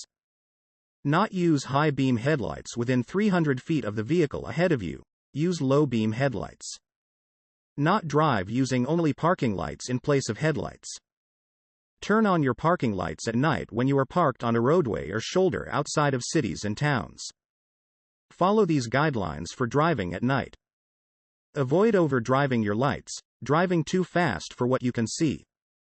High-beam headlights can reveal objects up to a distance of 450 feet and are most effective for speeds faster than 25 miles per hour. When leaving a brightly lit area, drive slowly until your eyes adjust to the darkness. Don't look directly at oncoming headlights. Use lane lines as visual guides and look quickly to check the other vehicle's position every few seconds. Drive as far to the right as you can if a vehicle with one light comes toward you. It could be a vehicle with a missing headlight. Low visibility. Smoke from wildfires and controlled burning, fog, and heavy rain will affect your ability to see when driving in low visibility conditions. You must turn on your headlights. Parking lights are not a substitute. Drive with lights on low beam. High beams will reflect back of the fog and impair visibility even more. Do not drive using flashing hazard lights, which can only be used when your car is broken down, stopped on the side of the road. Turn on your headlights whenever you turn on your windshield wipers. Use wipers and defrosters for maximum visibility. Sometimes it is difficult to determine if poor visibility is due to fog or moisture on the windshield. Use the right edge of the road or edge lines and center lines as visual guides. Eliminate all distractions in your vehicle. Turn off the radio, cell phone, etc. Watch out for slow-moving and parked vehicles. Keep your windshield and headlights clean to reduce glare and increase visibility. Rain. When you turn on your windshield wipers, turn on your headlights. Do not turn on hazard lights. Slow down. Roads become slick during rainstorms, and especially if it has not rained in a while. oil buildup on the highway. Wet road conditions will increase your braking, stopping distance, so be sure to increase following distance. Hydroplaning happens when your vehicle slides on top of a thin layer of water between your tires and the road. When your tires are not touching the road, you can easily lose control and skid. Tires with low air pressure or bad tread increase the risk of hydroplaning, and so does speeding. Brakes often become wet after driving in heavy rain. They may pull to one side or the other, or they may not hold at all. If this happens, slow down and gently push on the brake pedal until your brakes are working again. If you come to a roadway that is flooded, turn around and find another way to go. Do not attempt to drive through the water. It is impossible to determine the depth or current, and your vehicle could become submerged or swept away. Animals. There may be times when an animal suddenly runs in front of your vehicle. Do not swerve into oncoming traffic or of the roadway to avoid hitting the animal. This may result in a more serious crash than if your vehicle collided with the animal. To reduce your chances of colliding with an animal, use caution when driving at dawn and dusk. This is when animals are most active. Be extra alert when driving on roadways marked with animal crossing signs and near woods and water. Scan the sides of the road and watch for the reflection of your headlights in the eyes of animals. Deer vehicle crashes occur most frequently from October to December. Slow down when approaching animals that are standing near the roadway. They may bolt out or change direction. Flash your headlights to warn other drivers when animals are spotted on or near the road. If you have time to avoid hitting an animal, reduce your speed, tap your brakes, and sound your horn. Deer tend to fixate on headlights, so flashing them may cause the animal to freeze. If there are no vehicles close behind you, brake hard without locking your wheels. If collision is inevitable, do not swerve to avoid the animal. Keep your vehicle under control and on the roadway. Report the crash to the law enforcement if it involves a large animal such as a bear, deer, or farm animal. Following law enforcement officer instructions. If you are stopped by a law enforcement officer. 1. Safely pull of the roadway immediately to the extreme right and clear of traffic. 2. At night, reduce your headlights to parking lights and turn on your interior light. 3. Stay in the driver's seat. Do not get out of the vehicle unless asked to do so. Keep your hands visible. Sit calmly and follow the officer's instructions. 4. Be prepared to show your driver license, vehicle registration, and proof of insurance when asked. If a law enforcement officer is directing traffic where there is a traffic signal, obey the officer, not the signal. Section 8. Handling emergencies. Defensive driving. Defensive driving is using safe driving strategies to prevent crashes. This means that you alter your driving to fit the weather conditions, the way you feel, and the actions of other motorists, bicyclists, and pedestrians. Follow these steps to avoid crashes. 1. Look for possible danger. For example, if you see school zone signs, plan what you will do if a child runs or rides into the street. 2. Anticipate what another driver might do and make appropriate adjustments. For example, you've noticed someone aggressively passing and changing lanes as they approach you from the rear. You should anticipate that they will probably pass you and cut you off. Slow down and be ready to brake, if necessary. 3. Crashes happen at intersections more than any other place. Use extra caution when approaching an intersection. 4. If a crash is unavoidable, it is better to swerve of the road than into oncoming traffic. It is better to drive of the road than to skid of. It is better to hit something that is not moving instead of a vehicle moving toward you. Hitting a vehicle moving in the same direction as you is better than hitting a vehicle head-on. Hitting a soft object, for example, a garden hedge, is better than hitting a solid object like a tree or post. Avoiding rear-end collisions. To avoid striking the vehicle in front of you, keep at least 4 seconds following distance and increase following distance during unfavorable weather or heavy traffic to lower the risk of someone running into the rear of your vehicle. Check your brake lights often to make sure they are clean and working properly. Know what is going on around you. Use the rear view and side mirrors. Signal well in advance for turns, stops, and lane changes. Avoid sudden stops. Slow down gradually and smoothly. Drive with the flow of traffic, within the speed limit. Driving too slowly can be dangerous. Breakdowns, disabled vehicles. 1. You must move the vehicle so all four wheels are out of traffic lanes as soon as possible. If you can't move it, you must have it moved as soon as possible. 2. If possible, park where the disabled vehicle can be seen for 200 feet in each direction. 3. Turn on your hazard lights. 4. Get all passengers out of the car on the side away from traffic. 5. Call FHP 347 or another law enforcement agency for assistance. Vehicle approaching in your lane. 1. Sound horn and flash high beams. 2. Brake hard. 3. Steer to the side of the road. Right wheels off pavement. 1. Take your foot of the gas pedal. 2. Hold the wheel firmly and steer in a straight line. 3. Brake lightly. 4. Wait until the road is clear. Turn back on the pavement at a slow speed, signal your intention.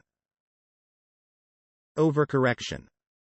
Overcorrection is excessive steering in reaction to an event or loss of control of a vehicle. It typically occurs when a motorist steers too sharply in an effort to avoid a collision or driving of the roadway. It can result in a rollover crash or steering into oncoming traffic. Avoid overcorrecting if you find yourself unintentionally leaving the roadway. 1. Stay calm. 2. Hold the wheel firmly. 3. Take your foot of the gas and do not slam on the brakes. 4. Steer the car where desired. 5. If necessary, steer the car to a safe place and stop. Skidding, hydroplaning. 1. Take your foot of the gas pedal. 2.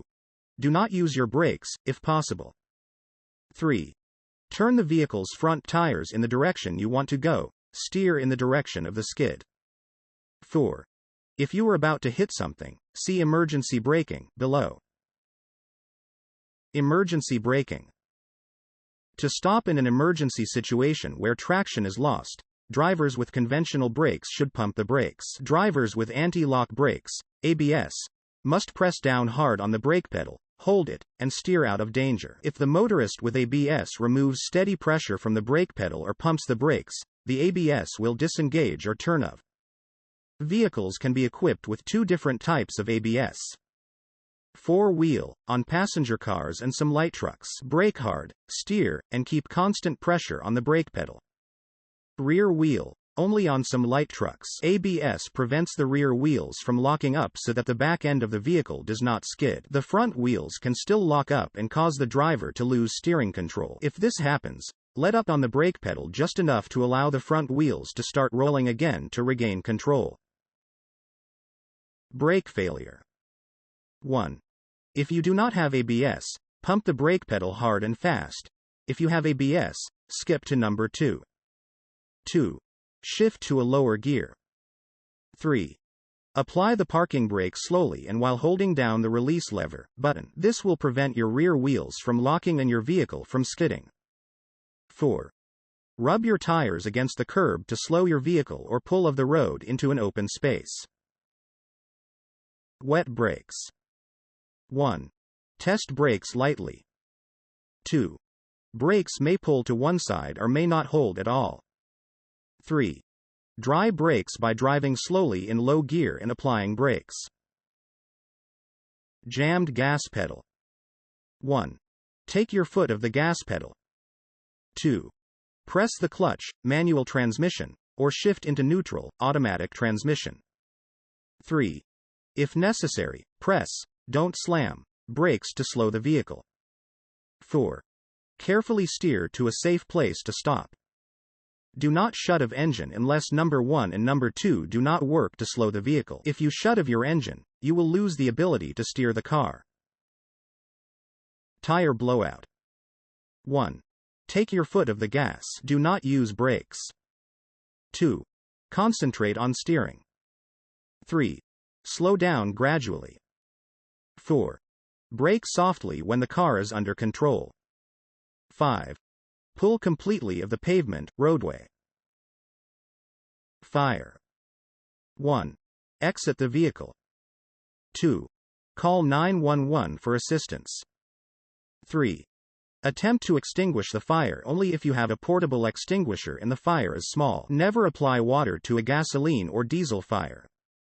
4. If you can't extinguish the fire, get away from the vehicle. The fumes are toxic and an explosion is possible. Stalled on railroad tracks.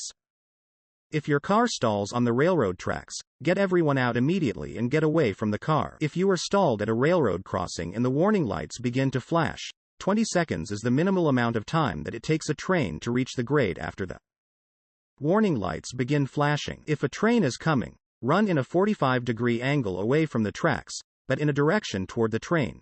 You will be less likely to be hit by your vehicle or debris from the collision. Call 911 or FHP. Emergency Notification System, ENS. There is a blue ENS sign installed at every highway rail grade crossing. This sign provides critical emergency contact information to reach the railroad responsible if there is a problem at the crossing or if something is blocking the tracks.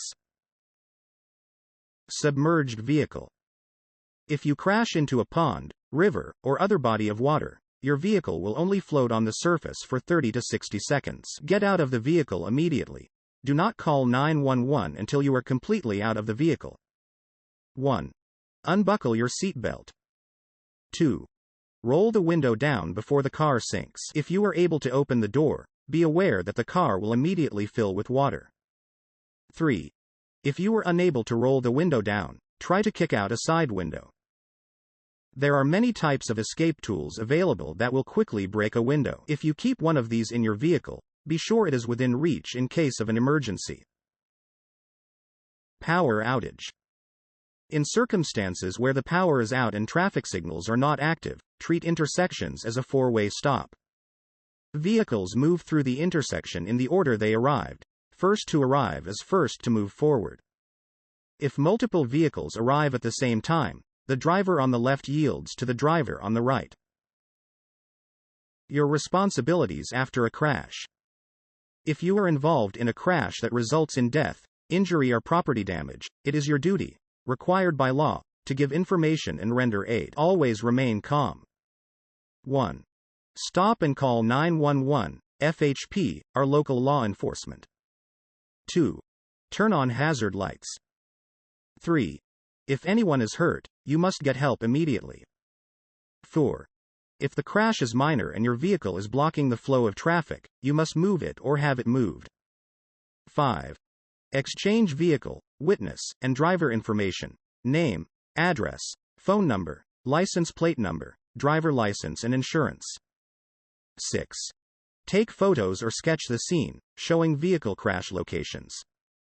A law enforcement officer will complete a written report if the crash involves a charge of DUI or results in death, injury, or property damage to the extent a vehicle must be towed. If the crash results in vehicle or property damage and does not require a law enforcement report, you must make a written report of the crash to FLHSMV within 10 days. This can be done at flhsmv.gov. If you were in a crash with an unattended vehicle or other property, you must make every attempt to locate the owner and notify law enforcement. If you can't locate the property owner, you must leave a note including your name, contact information, and license plate, registration number. Hit and run penalties. Leaving the scene resulting in death. First-degree felony, minimum 4-year prison term. Serious bodily injury. Second-degree felony. Injury. Third-degree felony. All of the above include losing driver license for 3 years minimum. Damage to a vehicle or other property which is driven or attended by any person. Second-degree misdemeanor. First aid. If you come upon a crash, call 911 or FHP 347 and/or send someone for help. Don't assume someone else has called. It is better for emergency services to get multiple calls rather than none at all. Do not put yourself in danger. Pull as far of the road as possible, and turn your hazard lights on to alert others. Be careful when exiting your vehicle and stay out of traffic.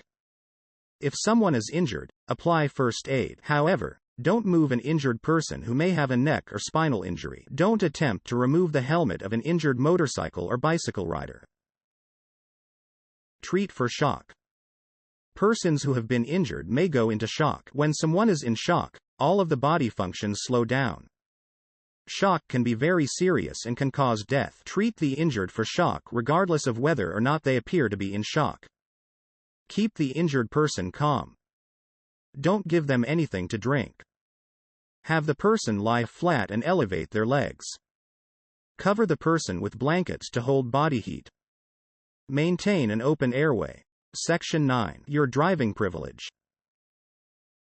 Driving in Florida is a privilege you earn. In addition to the rules of the road, you must also abide by the following laws in order to maintain your driving privilege. Insurance laws. Florida law requires drivers and vehicle owners to maintain insurance to cover costs in case of a crash. These laws include the no-fault law and financial responsibility law. No-fault law. Before you register your car in Florida, you must show proof of personal injury protection, PIP, and property damage liability, PDL, coverage. PIP covers your injuries if you're in a crash, no matter who caused it. PDL coverage pays for damage to other people's property that you cause. Every owner or person in charge of operating a motor vehicle on Florida roadways must provide proof of valid PIP and PDL insurance at the time of vehicle registration. Have a minimum of $10,000 in PIP and a minimum of $10,000 in PDL coverage. Purchase the policy from an insurance agency licensed to do business in Florida. Maintain the insurance continuously throughout the registration period, and always have proof of valid Florida insurance readily available when the vehicle is being driven on Florida roadways. You must comply if you own a motor vehicle that has been in the state for 90 days, consecutive or non-consecutive, during the last 365 days. You must maintain proper insurance or your driver license plate registration can be suspended. Your insurance company is required by law to notify the FLHSMV when you renew your policy, if you fail to renew it when due, or if the policy is canceled either by you or the insurance company. If you don't renew your coverage or it is canceled, FLHSMV will send you a notice that you must provide proof of new coverage. If you fail to provide proof of new insurance, your driver license and license plate can be suspended for up to 3 years. If you don't maintain insurance coverage throughout the vehicle registration period, you must turn in the vehicle license plate to any driver license service center. Turn in your plate before canceling your insurance to prevent the suspension of your license and to avoid reinstatement fees. Always carry proof of insurance when you or someone else is driving your vehicle. Your insurance company will provide you with a Florida Insurance ID card. You must have the card, or electronic proof on a smartphone, with you when you're driving. You may receive a citation if you are stopped by a law enforcement officer and don't have proof of insurance with you. You'll have to go to court to prove that you had insurance coverage at the time you were stopped, or your driver license may be suspended. If you don't have proof and the judge convicts you, your driver license and license plate will be suspended. In order to leave the suspension, you will have to get insurance and pay a reinstatement fee, $150 to $500. If your driver license and license plate have been under suspension for 30 days or more, a law enforcement officer can seize your license plate immediately. The officer may also take you to jail for driving with a suspended license, which is a first-degree misdemeanor punishable by up to a year in jail and a $1,000 fine. If your driver license or license plate is suspended for not having insurance, you won't be able to get a temporary license for any reason, not even to go to work. Also, if you show a law enforcement officer an insurance card when you know the insurance has been canceled, or if you falsify the card, you may be arrested and charged with a second-degree misdemeanor. FLHSMV will always provide you with an opportunity to prove insurance coverage or have an administrative hearing. When you receive the notice of suspension of your license, you may request a hearing. Otherwise, one will not be scheduled for you. Financial responsibility law. In addition to the required PIP and PDL coverage, if you're in a crash, you will have to prove that you are financially responsible for all damages you cause. You can prove such financial responsibility by having insurance in effect from a company licensed to do business in Florida, or obtaining a financial responsibility certificate from FLHSMV. Get more information about financial responsibility certificates at flhsmv.gov. Depending on your driving record, you may have to obtain additional insurance beyond the basic PIP and PDL requirements. For example, Florida law requires you to have bodily injury liability, bill, insurance, and increased PDL coverage when you are convicted of driving under the influence, DUI. The coverage required in such a case must be at least $100,000 bill for injuries to one person, $300,000 bill for injuries to two or more people, and $50,000 PDL. This higher coverage must be in effect for 3 years from the reinstatement date of your driving privilege. The higher limits will no longer apply if you are not convicted of another DUI or any felony traffic offense during that 3-year period. Other higher coverage limits are required by law if your driver license is suspended for accumulation of excessive points for infractions, you cause a crash and people were injured, your driver license was revoked for habitual traffic offender status, or your driver license was revoked for any serious offense. The required coverage for these cases are $10,000 bill for injuries to one person, $20,000 bill for injuries to two or more people, $10,000 PDL, or $30,000 combined single limits. If you do not provide proof of higher coverage limits, your driver license or license plates will be suspended for up to 3 years. In addition, if you are the driver or the owner of a vehicle involved in a crash that is your fault, FLHSMV can require you to pay for the damages before your driving privilege is reinstated. Vehicle registration. The vehicle you own must have a Florida registration certificate and license plate. If a non-resident accepts employment or engages in a trade, profession or occupation in Florida, or enrolls children to be educated in a Florida public school, they must obtain the registration certificate and license plate within 10 days after beginning employment or enrollment. You also must have a Florida certificate of title for your vehicle unless an out-of-state lien holder, lessor, holds the title and will not release it to Florida.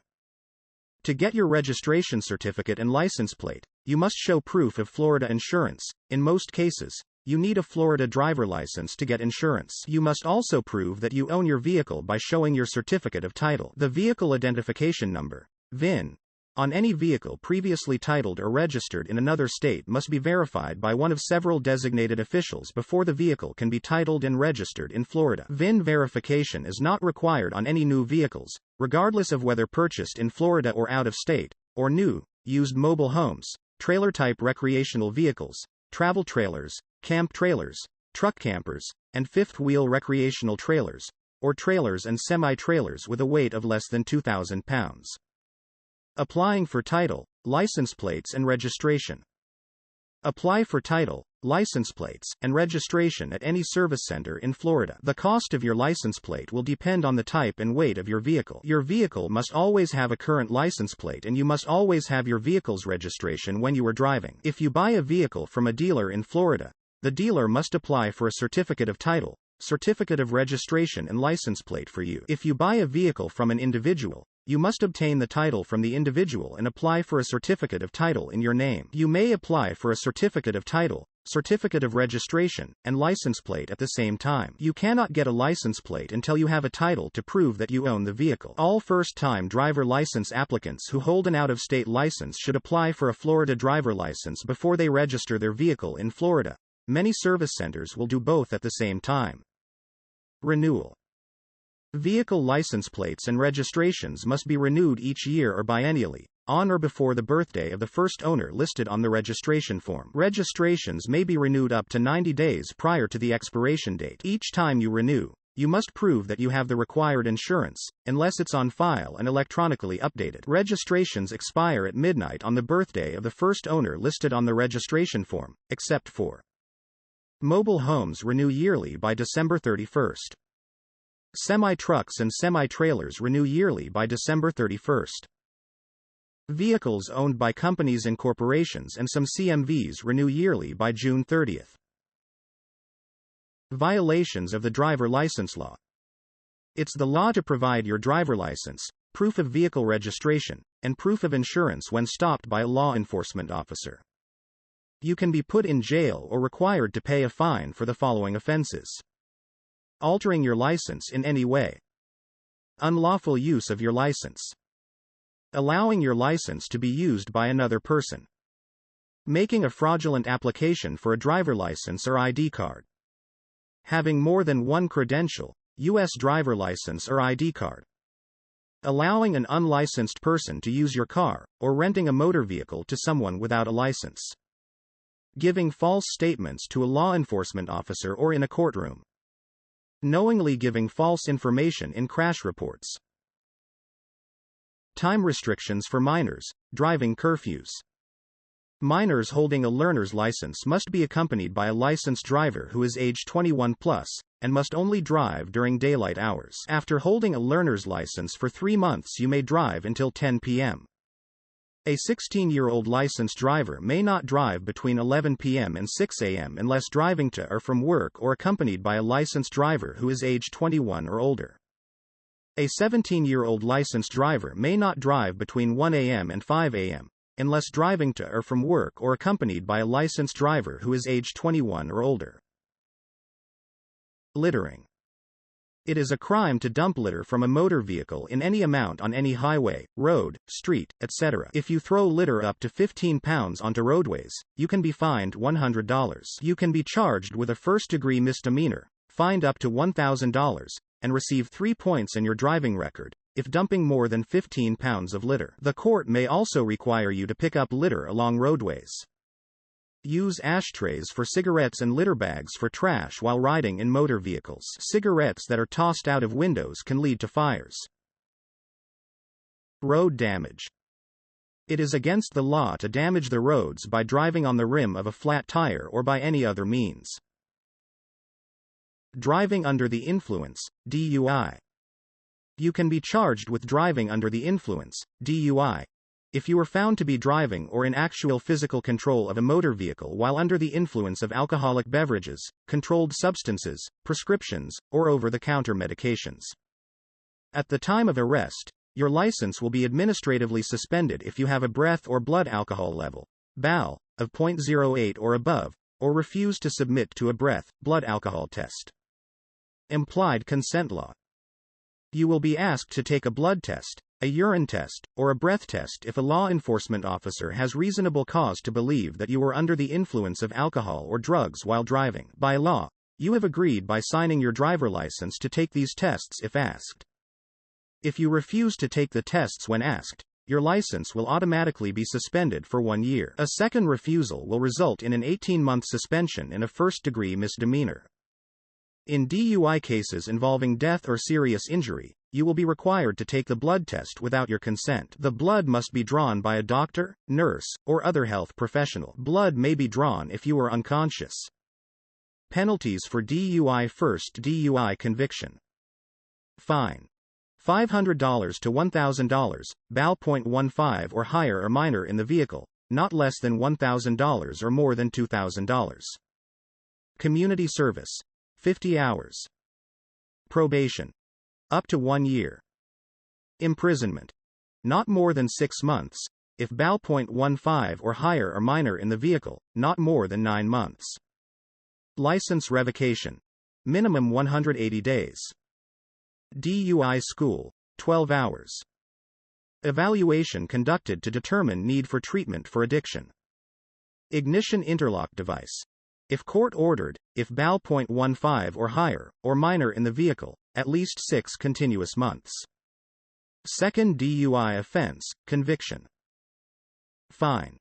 $1,000 to $2,000, BAL .15 or higher or minor in the vehicle, not less than $2,000 or more than $4,000. Imprisonment. Not more than 9 months. License revocation. Minimum 180 days. DUI school, 21 hours. Evaluation conducted to determine need for treatment for addiction. Ignition interlock device. At least 1 continuous year. Third DUI offense, conviction. Fine. $2,000 to $5,000, if BAL .15 or higher or minor in the vehicle, not less than $4,000. Imprisonment. Not more than 12 months. License revocation. Minimum 180 days. DUI school, 21 hours. Evaluation conducted to determine need for treatment for addiction. Ignition interlock device. At least 2 continuous years. Zero tolerance.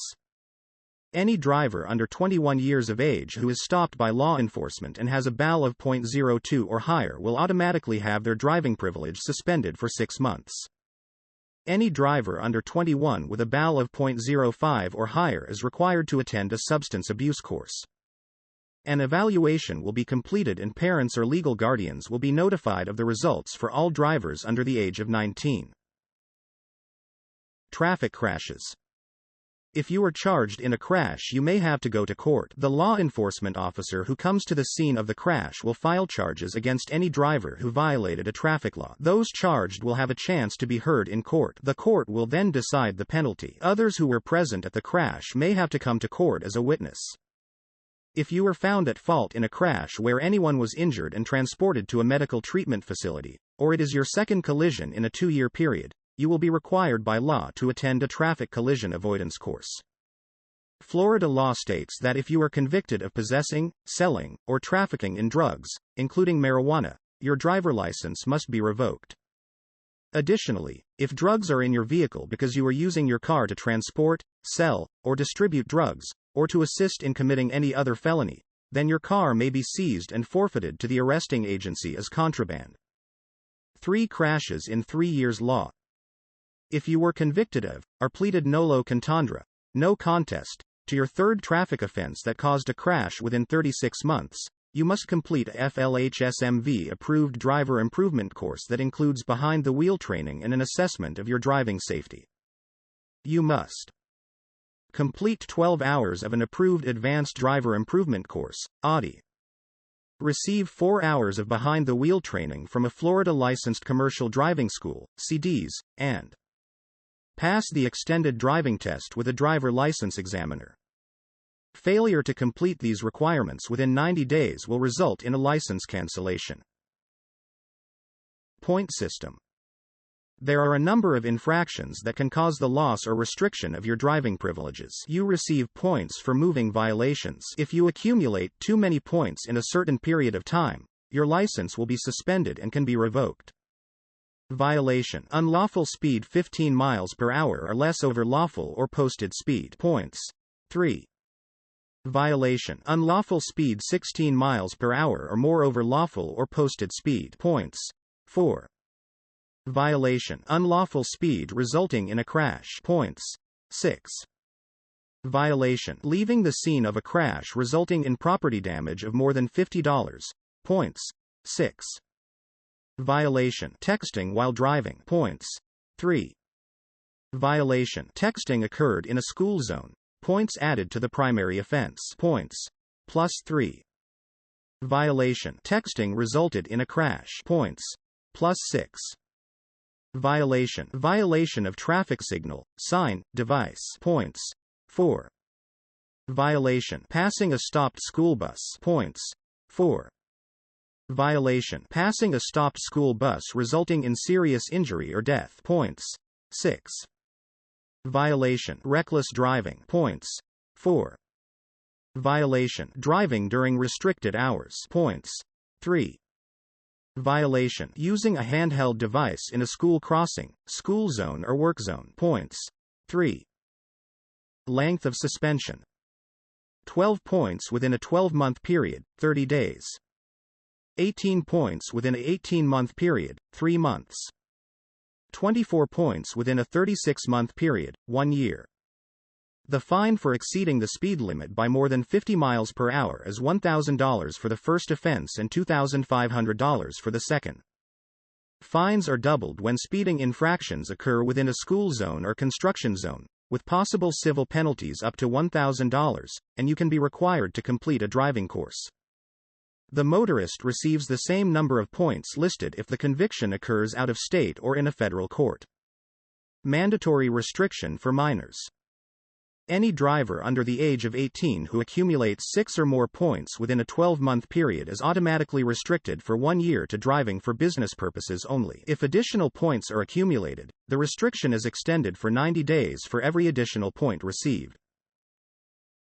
Losing the privilege to drive.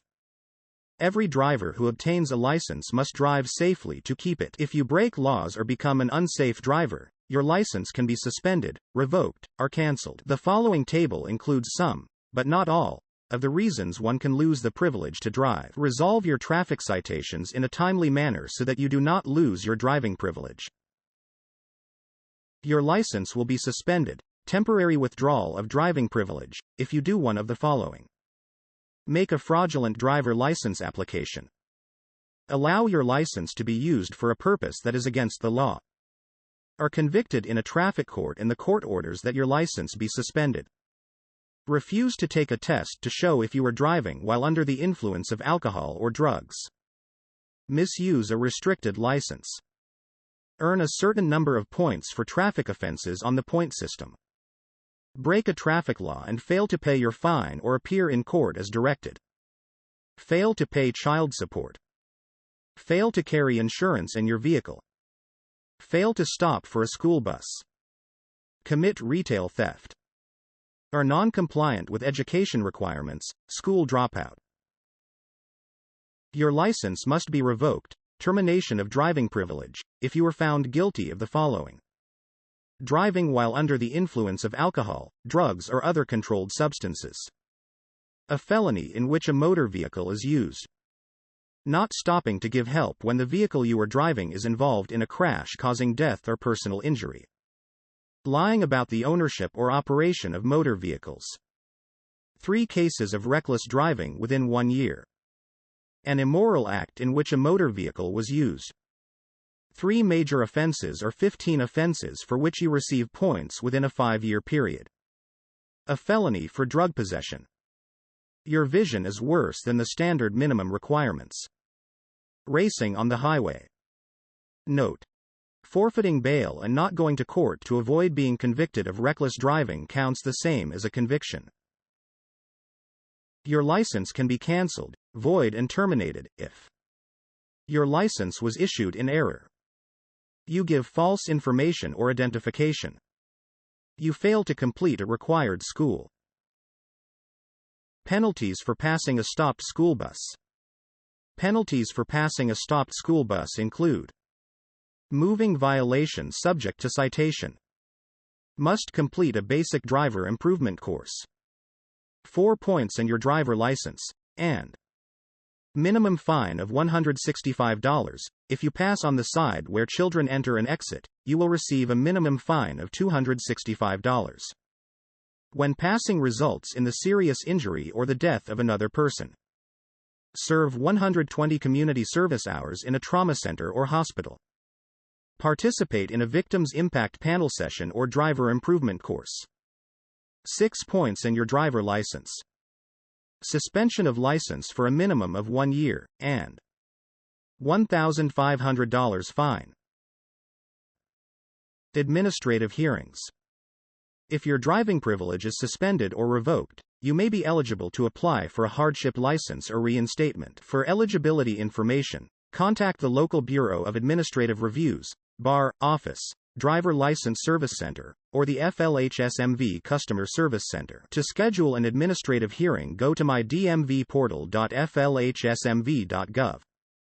If you are administratively suspended for a breath or blood alcohol level of 0.08 or above, or refuse to submit to a breath, urine, or blood test and wish to appeal this suspension, you must apply for a formal or informal review hearing at the appropriate bar office within 10 days of your date of arrest. A first-time DUI offender who has never had prior DUI-related offenses may be eligible to request a review of eligibility for a restricted driver license. By accepting a restricted driver license, the driver agrees to waive the right to a review of the suspension. To elect this option, the driver must appear at a bar office within 10 days of the DUI arrest, and request the waiver review option and pay a non-refundable fee. Disabled parking permit. If you have a mobility impairment, you don't have to pay parking fees on any public street, highway, or metered space and may park in spaces reserved for persons with disabilities. However, you must display a disabled parking permit or plate to park in these designated spaces, and the vehicle must actually be transporting the person with the disability who owns the permit or registration. Anyone who obtains or uses a permit that does not belong to them can be charged with a second-degree misdemeanor, punishable by a $500 fine or up to 6 months in jail, and the illegally parked vehicle can be towed and the permit confiscated. Section 10. Getting your license or ID card. Definitions. Resident.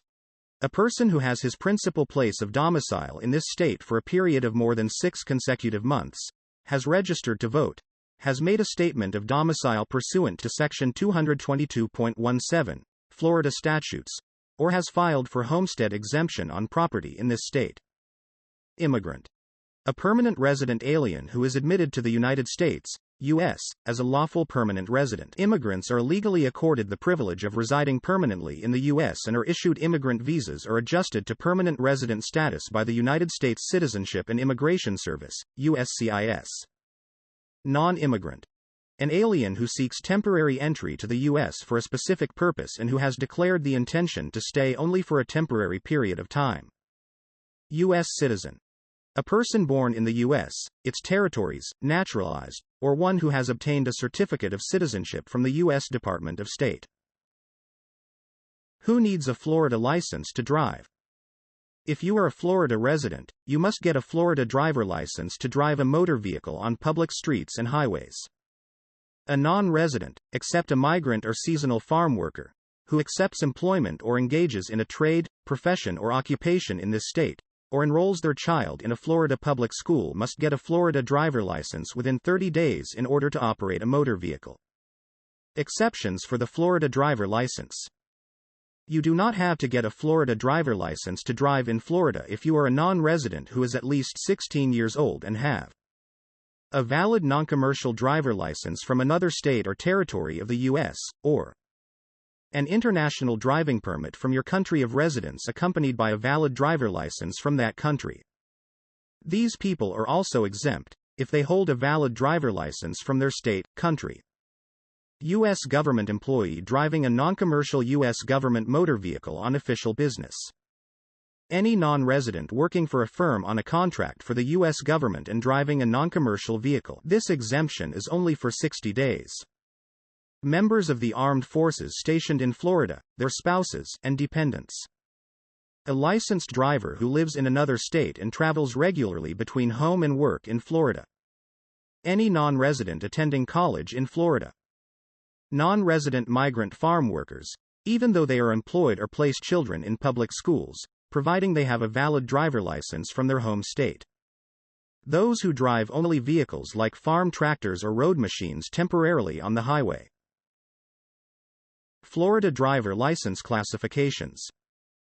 The Class E is for drivers of non-commercial vehicles. You must have a commercial driver's license, CDL, Class A, B, or C to operate any single vehicle with a gross vehicle weight rating, GVWR, of 26,001 or more pounds, or a combination vehicle with a gross combination weight rating of 26,001 or more pounds, if the trailer has a GVWR of 10,001 or more pounds, or a vehicle designed to transport 16 or more passengers, including the driver, or any size vehicle which requires hazardous material placards or is carrying material listed as a select agent or toxin in 42 CFR Part 73. Federal regulations through the Department of Homeland Security require a background check and fingerprinting for the hazardous materials endorsement. Requirements for Class E driver license. 1. Be at least 16 years old. 2. Completion of traffic law and substance abuse education course. 3. Provide required identification. 4. Pass vision, Class E knowledge, and driving skill exams. 5. If under age 18. Must hold a learner's license for 12 months or until the 18th birthday, whichever comes first. Must have no moving traffic violation convictions for 12 months from learner's license date of issue, or may have one moving traffic violation within 12 months of learner's license issue, if adjudication is withheld. A parent, legal guardian, or responsible adult 21 years old or older, must certify that the driver has had at least 50 hours of driving experience, of which 10 hours were at night. Must have parent or guardian sign parental consent form. Must be in compliance with school attendance. Learner's license. 1. Be at least 15 years old. 2. Completion of traffic law and substance abuse education course. 3. Pass vision and Class E knowledge exams. Reciprocity. The Class E knowledge and driving skill exams are reciprocated, waived, if you present a valid driver license from any of the following: United States, including territories, possessions. United States military. Canada. France. Germany, driving skills test only. Republic of China, Taiwan. South Korea. Note: a vision exam is still required. Canadians can reciprocate examination requirements by surrendering their Canadian driver license. If not surrendered, Class E exams will be required. Licenses from other states or U.S. territories, possessions must be surrendered when the Florida driver license is issued. Traffic Law and Substance Abuse Education Course, TLSAE.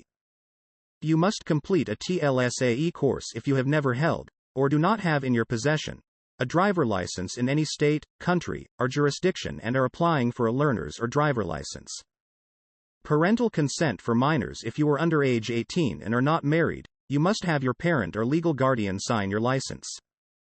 Application in front of the driver license agent or a notary public. The parent or legal guardian who signs your application agrees to take responsibility for your driving. If the signer decides to rescind responsibility, your license will be cancelled. To cancel the license, the signer must write a letter to FLHSMV requesting to withdraw their consent for the minor driver, and include the minor driver's complete name, date of birth, and license number. Send the request to Bureau Chief of Motorist Compliance Division of Motorist Services, 2900 Appalachia Parkway, MS 87. Tallahassee, Florida, 323990575. The signer may also go to my DMV portal, flhsmv.gov, to cancel the license. Married minors must show certified marriage certificate. Emancipated minors must show certified court order. Physical and mental requirements. You must list any physical or mental issues that might affect your driving and your driver license application. If you have epilepsy, fainting spells, dizziness, blackouts, or any other medical condition that could impair your driving, you may be asked to have your doctor complete a medical report form. This form can be requested through your local driver license service center. The report must be completed by your doctor and submitted to FLHSMV before a driver license is issued. If you are diabetic and use insulin, you may request that insulin dependent is indicated on your driver license. Restriction codes.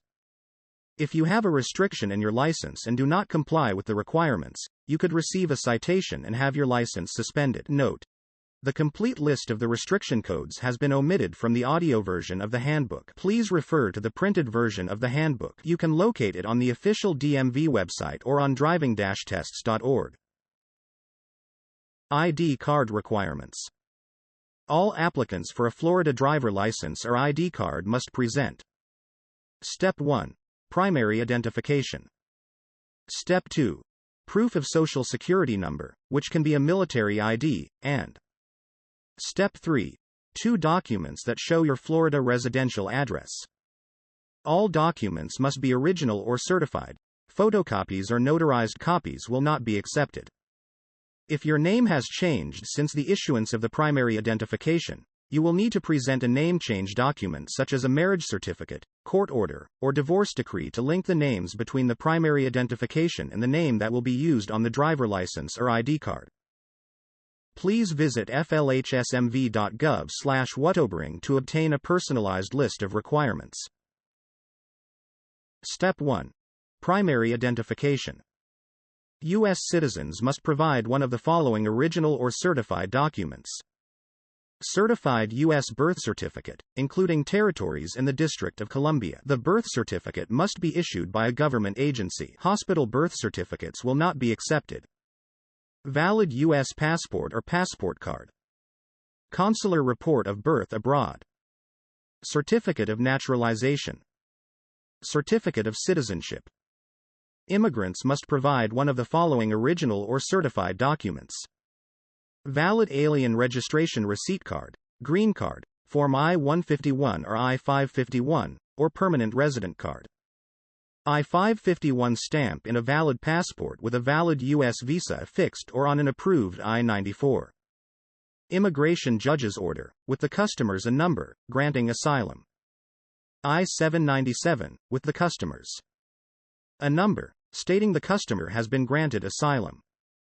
I-797, I-94 indicating the customer entered as a refugee or another form from the Citizenship and Immigration Services, with the customer's a number, stating the customer's application for refugee status is approved.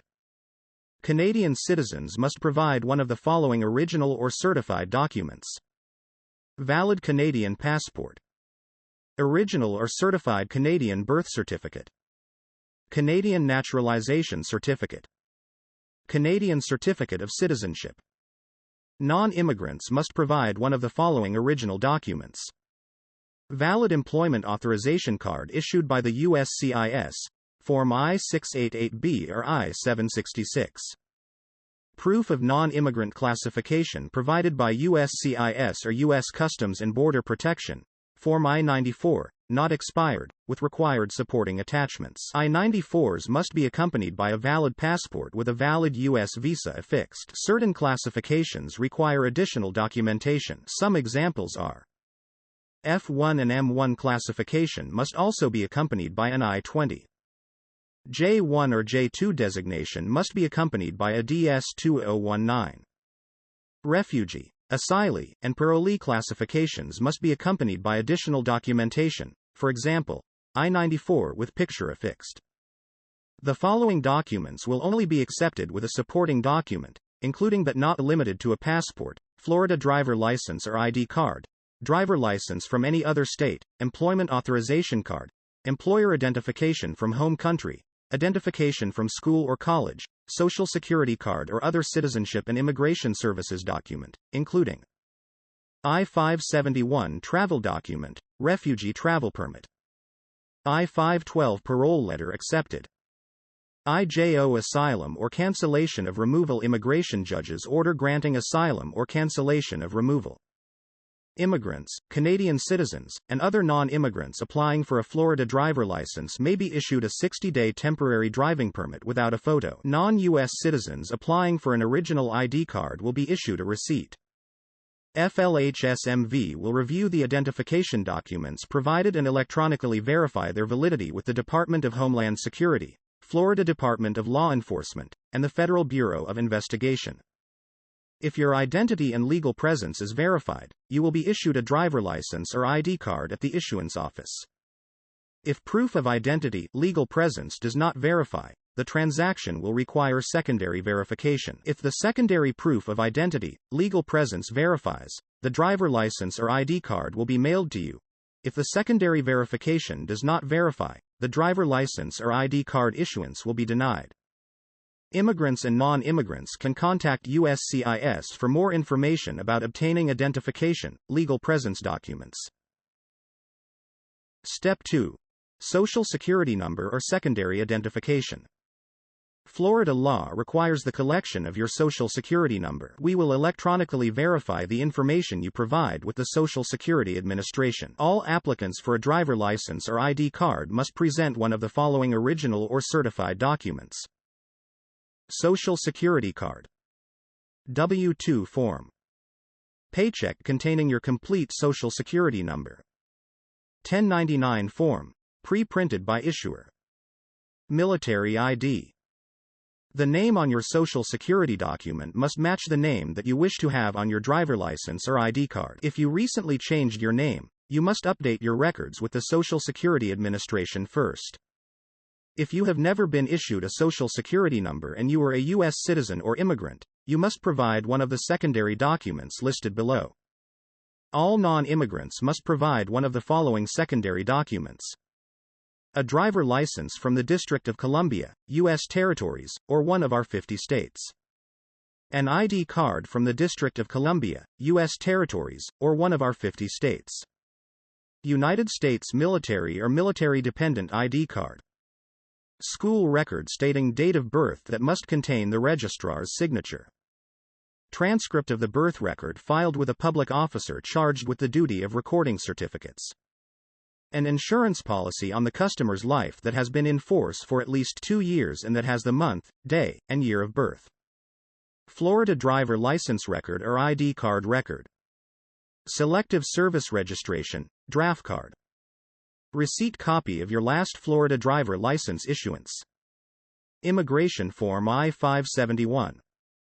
Federal Form DD-214, military record. Marriage certificate. Court order, which includes legal name. A Florida voter registration card, which was issued at least 3 months previously. Florida vehicle registration certificate obtained from the service center where the customer's vehicle was registered. Florida, or out-of-state registration certificate, if name and date of birth are shown. Parent consent form of minor, signed by the parent or legal guardian. Government-issued out-of-country passport, driver license, or ID card. Baptism certificate that shows date of birth and the place of baptism. Family Bible record or birth announcement in a baby book. Concealed weapons permit. Step 3. Proof of residential address. All applicants for a driver license or ID card must present 2 documents with their residential address. 1. Deed, mortgage, monthly mortgage statement, mortgage payment booklet, or residential rental, lease agreement. 2. Florida voter registration card. 3. Florida vehicle registration or title. 4. Florida vessel registration or title, if living on a boat, houseboat. 5. Statements. Contact your local driver license service center for information about using statements. 6. A utility hookup. 7. Automobile payment booklet. 8. Selective service card. 9. Medical or health card with address listed. 10. Current homeowner insurance policy or bill. 11. Current automobile insurance policy or bill. 12. Educational institution transcript forms for the current school year. 13. Unexpired professional license issued by a government agency in the U.S. 14. W-2 form or 1099 form. 15. Form DS-2019, Certificate of Eligibility for Exchange Visitor, J-1, status. 16. A letter from a homeless shelter, transitional service provider, or halfway house verifying that the customer resides at the shelter address. 17. Utility bills, mail from financial institutions, including checking, savings, or investment account statements. 18. Mail from federal, state, county or city government agencies, including city and county agencies. 19. Transients, sexual offender, predator, career offender, FDLE registration form completed by local sheriff's department. ID cards. If you need an ID card, you can apply at any driver license service center. Persons holding a driver license who wish to obtain a Florida ID card must surrender their driver license. You are prohibited from holding both a driver license and an ID card at the same time. To obtain an ID card, you must 1. Be 5 years of age or older. Any person, regardless of age, can be issued an ID card if applying for a disabled parking permit. 2. Present required identification, proof of your social security number, and proof of residential address. ID cards issued to persons 5 to 14 years of age will be valid for 4 years. All others will be valid for 8 years. ID cards for homeless persons. If you are homeless, you can get an ID card at no cost. You must provide a current letter from a local homeless shelter verifying that you are homeless and meet the identification documentation requirements. ID cards for persons at or below poverty level. You can get an ID card at no cost, as long as you meet the identification documentation requirements and provide one of the following documents. Tax return from last year with gross income that meets 100% federal poverty level. Proof of enrollment in Access, the Department of Children and Families Florida Benefits Program. License renewal.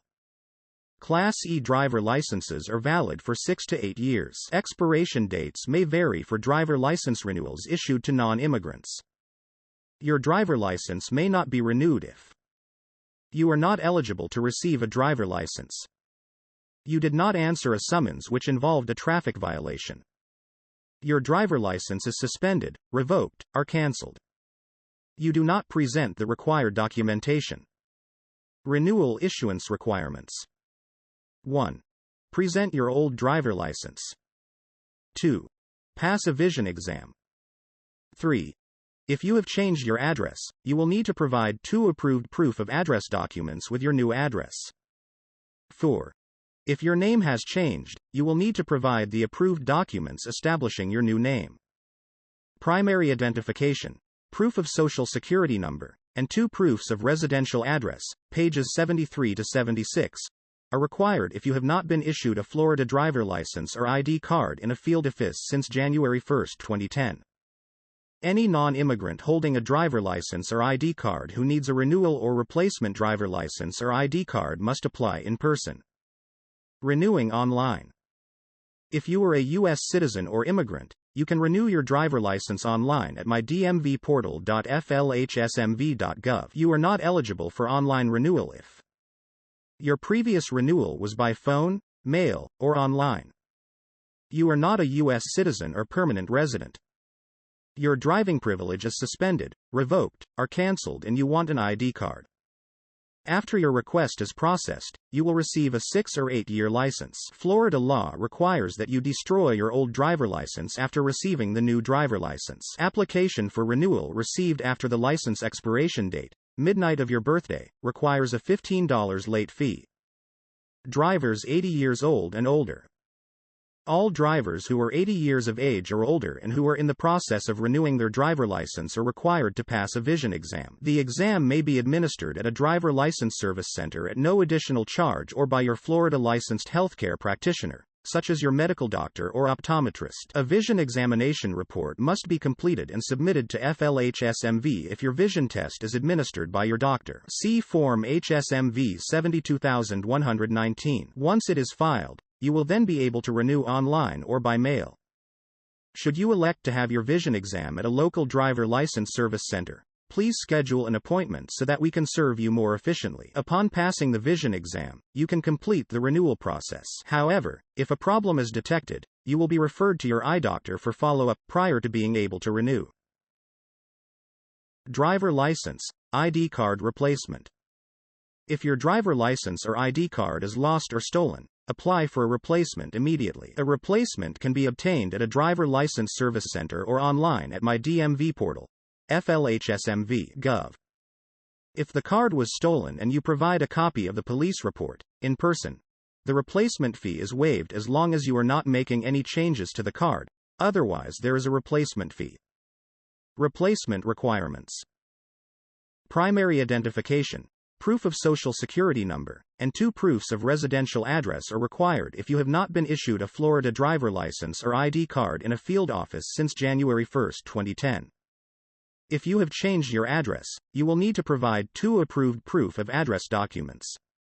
If your name has changed, you will need to provide the approved documents establishing your new name. Change of address. You must obtain a new driver license within 30 calendar days of any change to your mailing or residential address. You may change the address in your driver license or ID card by 1. Visiting mydmvportal.flhsmv.gov coming in the fall of 2020. 2. Visiting your local driver license service center or tax collector's office. After receiving the new driver license, destroy your old license as required by Florida law. If you fail to report a change of address, you may not receive your motor vehicle registration renewal, your driver license renewal, or notices of potential sanctions. If you were pulled over by law enforcement and the address in your driver license is incorrect, you may receive a citation. Name changes. If your name has changed and you would like your name to appear on your driver license or ID card differently than it appears in your primary identification, you will need to present an original or certified government-issued marriage certificate, divorce decree, or court order as a name change document. Have your name changed on your Social Security card. Immigrants and non-immigrants must have your name changed on your United States Citizenship and Immigration Services documents before you can change your name on your Florida driver license or ID card. Canadian citizens must have your name changed on your Canadian passport before applying for a name change in your driver license or ID card. Veterans. Veteran designation on driver license or ID card. Any honorably discharged U.S. veteran may have the designation veteran placed on their driver license or ID card at no charge. The veteran will need to provide a copy of their DD-214 or other approved discharge document at the time of issuance. Exempt fees for 100% disabled U.S. veterans. Any veteran honorably discharged from the armed forces who was issued a valid ID card by the Department of Veterans Affairs, or a letter of disability determination from the Veterans Administration, and has been determined by the Veterans Administration to have a 100% service-connected disability, is exempt from paying certain driver license fees such as initial license fees and renewal fees. All ID card fees are exempt. Selective service. State law requires any male who is a U.S. citizen or immigrant, who is at least 18 years old but less than 26 years old, to comply with federal selective service system requirements when applying to receive a driver license, a learner's license, a commercial driver's license, an ID card, or a renewal or replacement card or license. Sexual offenders and sexual predators. Within 48 hours after completing the required initial registration as a sexual predator or sexual offender in Florida, all sexual predators and sexual offenders who are not incarcerated, including those who are under the supervision of the Florida Department of Corrections, shall register in person at a driver license service center or tax collector's office. The sexual predator or sexual offender must identify him or herself as such and provide their place of permanent or temporary residence. Post office box numbers may not be used in place of a physical residential address. Sexual offenders will have 943.0435 FS printed on the front of their driver license or ID card. Sexual predators will have sexual predator printed on the front of their driver license or ID card. Sexual predators and offenders must report in person to a driver license service center every time their license or ID card is subject to renewal and within 48 hours after any change in name or address. Career offenders. Career offenders are certain persons who are designated as habitual violent felony offenders, violent career criminals, or three-time violent felony offenders.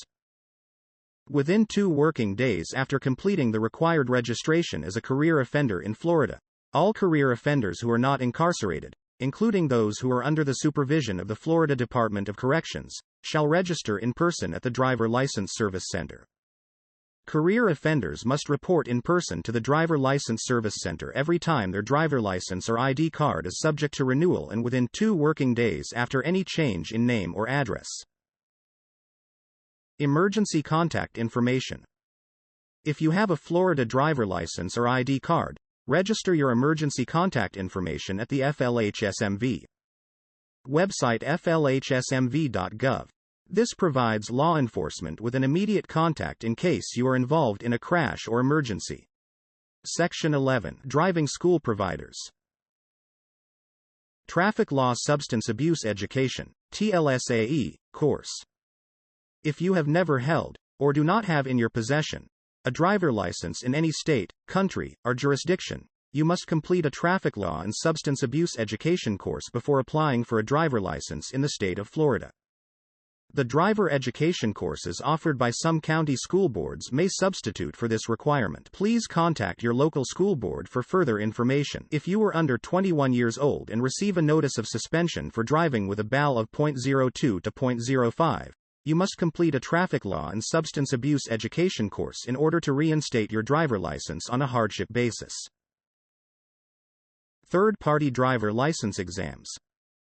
Driver license exams, Class E knowledge examination, are now available from providers approved by FLHSMV. The online exam is available to students under 18 years of age, with parent/guardian certification. Students of all ages may take the exams with a private exam provider in an in-person setting.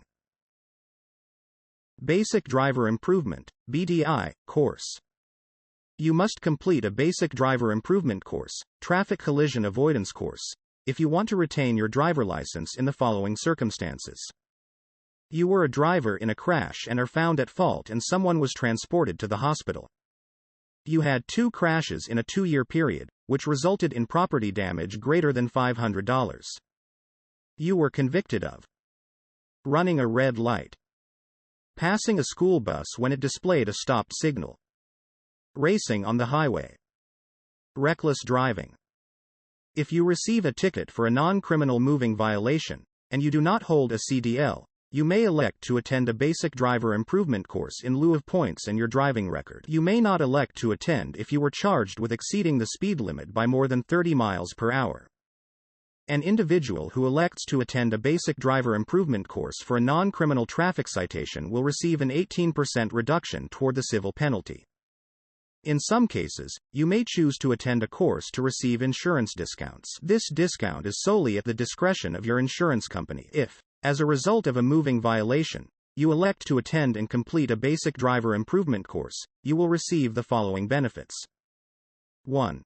Insurance companies cannot impose an additional premium or refuse to renew a policy for motor vehicle insurance solely because the insured committed a non-criminal traffic infraction, with the following exceptions: a second infraction within 18 months, a third infraction within 36 months, or exceeding the speed limit by more than 15 miles per hour.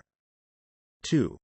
Points may not be added to your driver license record if adjudication of guilt is withheld. You may not make an election under this subsection if you have made this election in the preceding 12 months. A person may make no more than 5 elections in a lifetime. Within 30 days from the date you received the traffic citation and prior to attending class, you must 1. Inform the clerk of court in the county where you received the citation that you want to go to traffic school, and 2. Pay an election fee to the clerk of court in the county where you received the citation. A full list of your options for satisfying your traffic citation is on the back of the citation. You are required to choose one of the 3 options within 30 days of receiving the citation. Advanced driver improvement courses. If your Florida driver license was suspended for points, as a habitual traffic offender, non-DUI, or by court order, you must complete an advanced driver improvement course in order to reinstate your driving privileges. If you hold a Florida driver license and receive a citation for a moving violation in another state, that state may withhold adjudication if you complete a FLHSMV approved advanced driver improvement course. Licensed DUI programs. You may be required to complete a licensed DUI program if your license is administratively suspended for unlawful blood or breath alcohol level, refusal to submit to a breath, blood, or urine test, or conviction of driving under the influence or possession of a controlled substance. Older driver courses. A driving course just for older adults, 65 plus, can update drivers on traffic laws and suggest useful ways to adapt driving habits to accommodate aging. Some courses even qualify older drivers for a reduction in auto insurance costs. Section 12. Driver license testing. The purpose of the driver license examination is to determine that you 1. Can read and understand road signs, traffic signals, and highway markings. 2. Know Florida driving laws. 3. Meet minimum vision standards. 4. Have the knowledge, skills, and experience to drive safely. 5. Do not have any physical or mental conditions that would affect your ability to drive safely. Testing options. Driver license exams can be administered at state driver license service centers, driver education licensing assistance programs, DLAP, and authorized third-party testers. A list of driver license service centers can be found at flhsmv.gov. Driver education, DLAP. Many driver education teachers assist the FLHSMV in licensing new drivers. Students who complete their driver license exams through approved DLAP courses in public or private schools will have the results entered into FLHSMV's test records by their driver education teacher.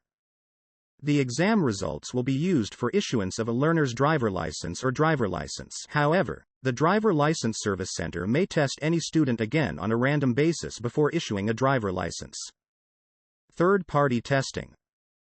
The Class E knowledge exam is also available through third-party providers approved by FLHSMV. Students of all ages may take the exams with a provider that offers them in an in-person setting. Students under the 18th of May take the knowledge exam online. A list of approved third-party providers can be found at flhsmv.gov.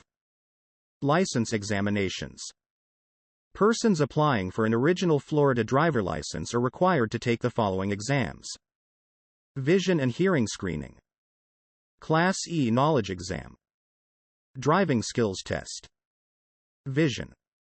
You must wear corrective lenses when you drive if you need to wear contact lenses or glasses to pass the vision test. The use of telescopic lenses to meet visual standards is not recognized in Florida. Your driving privilege will be revoked if you are unable to meet the minimum vision standards. 20/40ths or better vision in each eye with or without corrective lenses meets state requirements without referral to an eye specialist. 20/50ths or worse vision in either eye with or without corrective lenses are referred to an eye specialist for possible improvement. 20/70ths vision in either eye, or both eyes together may pass after referral to an eye specialist, providing the vision in the worst eye is better than 22/100ths. If one eye is blind or 22/100ths or worse, the other eye must be 20/40ths or better with or without corrective lenses. The minimum acceptable field of vision for an applicant or licensed driver is 130 degrees. Class E knowledge exam. The Class E knowledge exam consists of 50 multiple-choice questions about 1. Florida traffic laws, 2. Safe driving practices, and 3. Identifying traffic controls. Driving skills test. No other passengers are permitted during the exam, unless a language interpreter is necessary. You will perform the following maneuvers on the driving exam. 3-point turn. Turn car around in a 20 to 40 foot space. Approach of crossing. Get in the proper lane and look in each direction.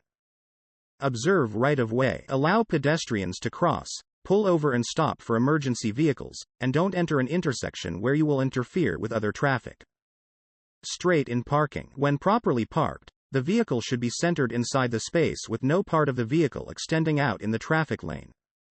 Parking on a grade. Proper parking for uphill and downhill, with and without a curb. Stop quickly. Make a quick, safe stop when the examiner, agent instructs you. Backing. Back for a distance of 50 feet at a slow speed while looking to the rear. Do not use the rear view mirror or rear view camera monitor. Obey stop signs. Approach in the proper lane. Come to a complete stop before reaching the stop line or crosswalk, and remain stopped until you can move safely.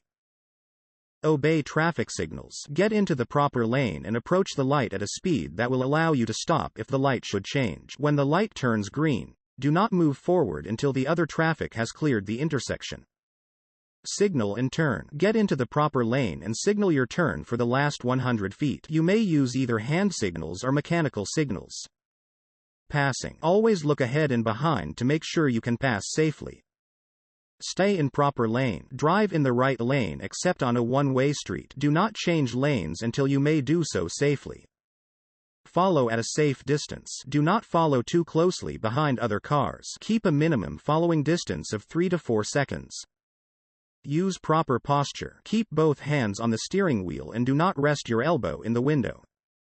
The examiner will explain any mistakes you may have made after the test is completed. If you fail the driving skills test, you will be asked to study or practice before returning for retesting. If you pass the driving skills test, the examiner will collect the fee and issue your driver license. Vehicle inspection.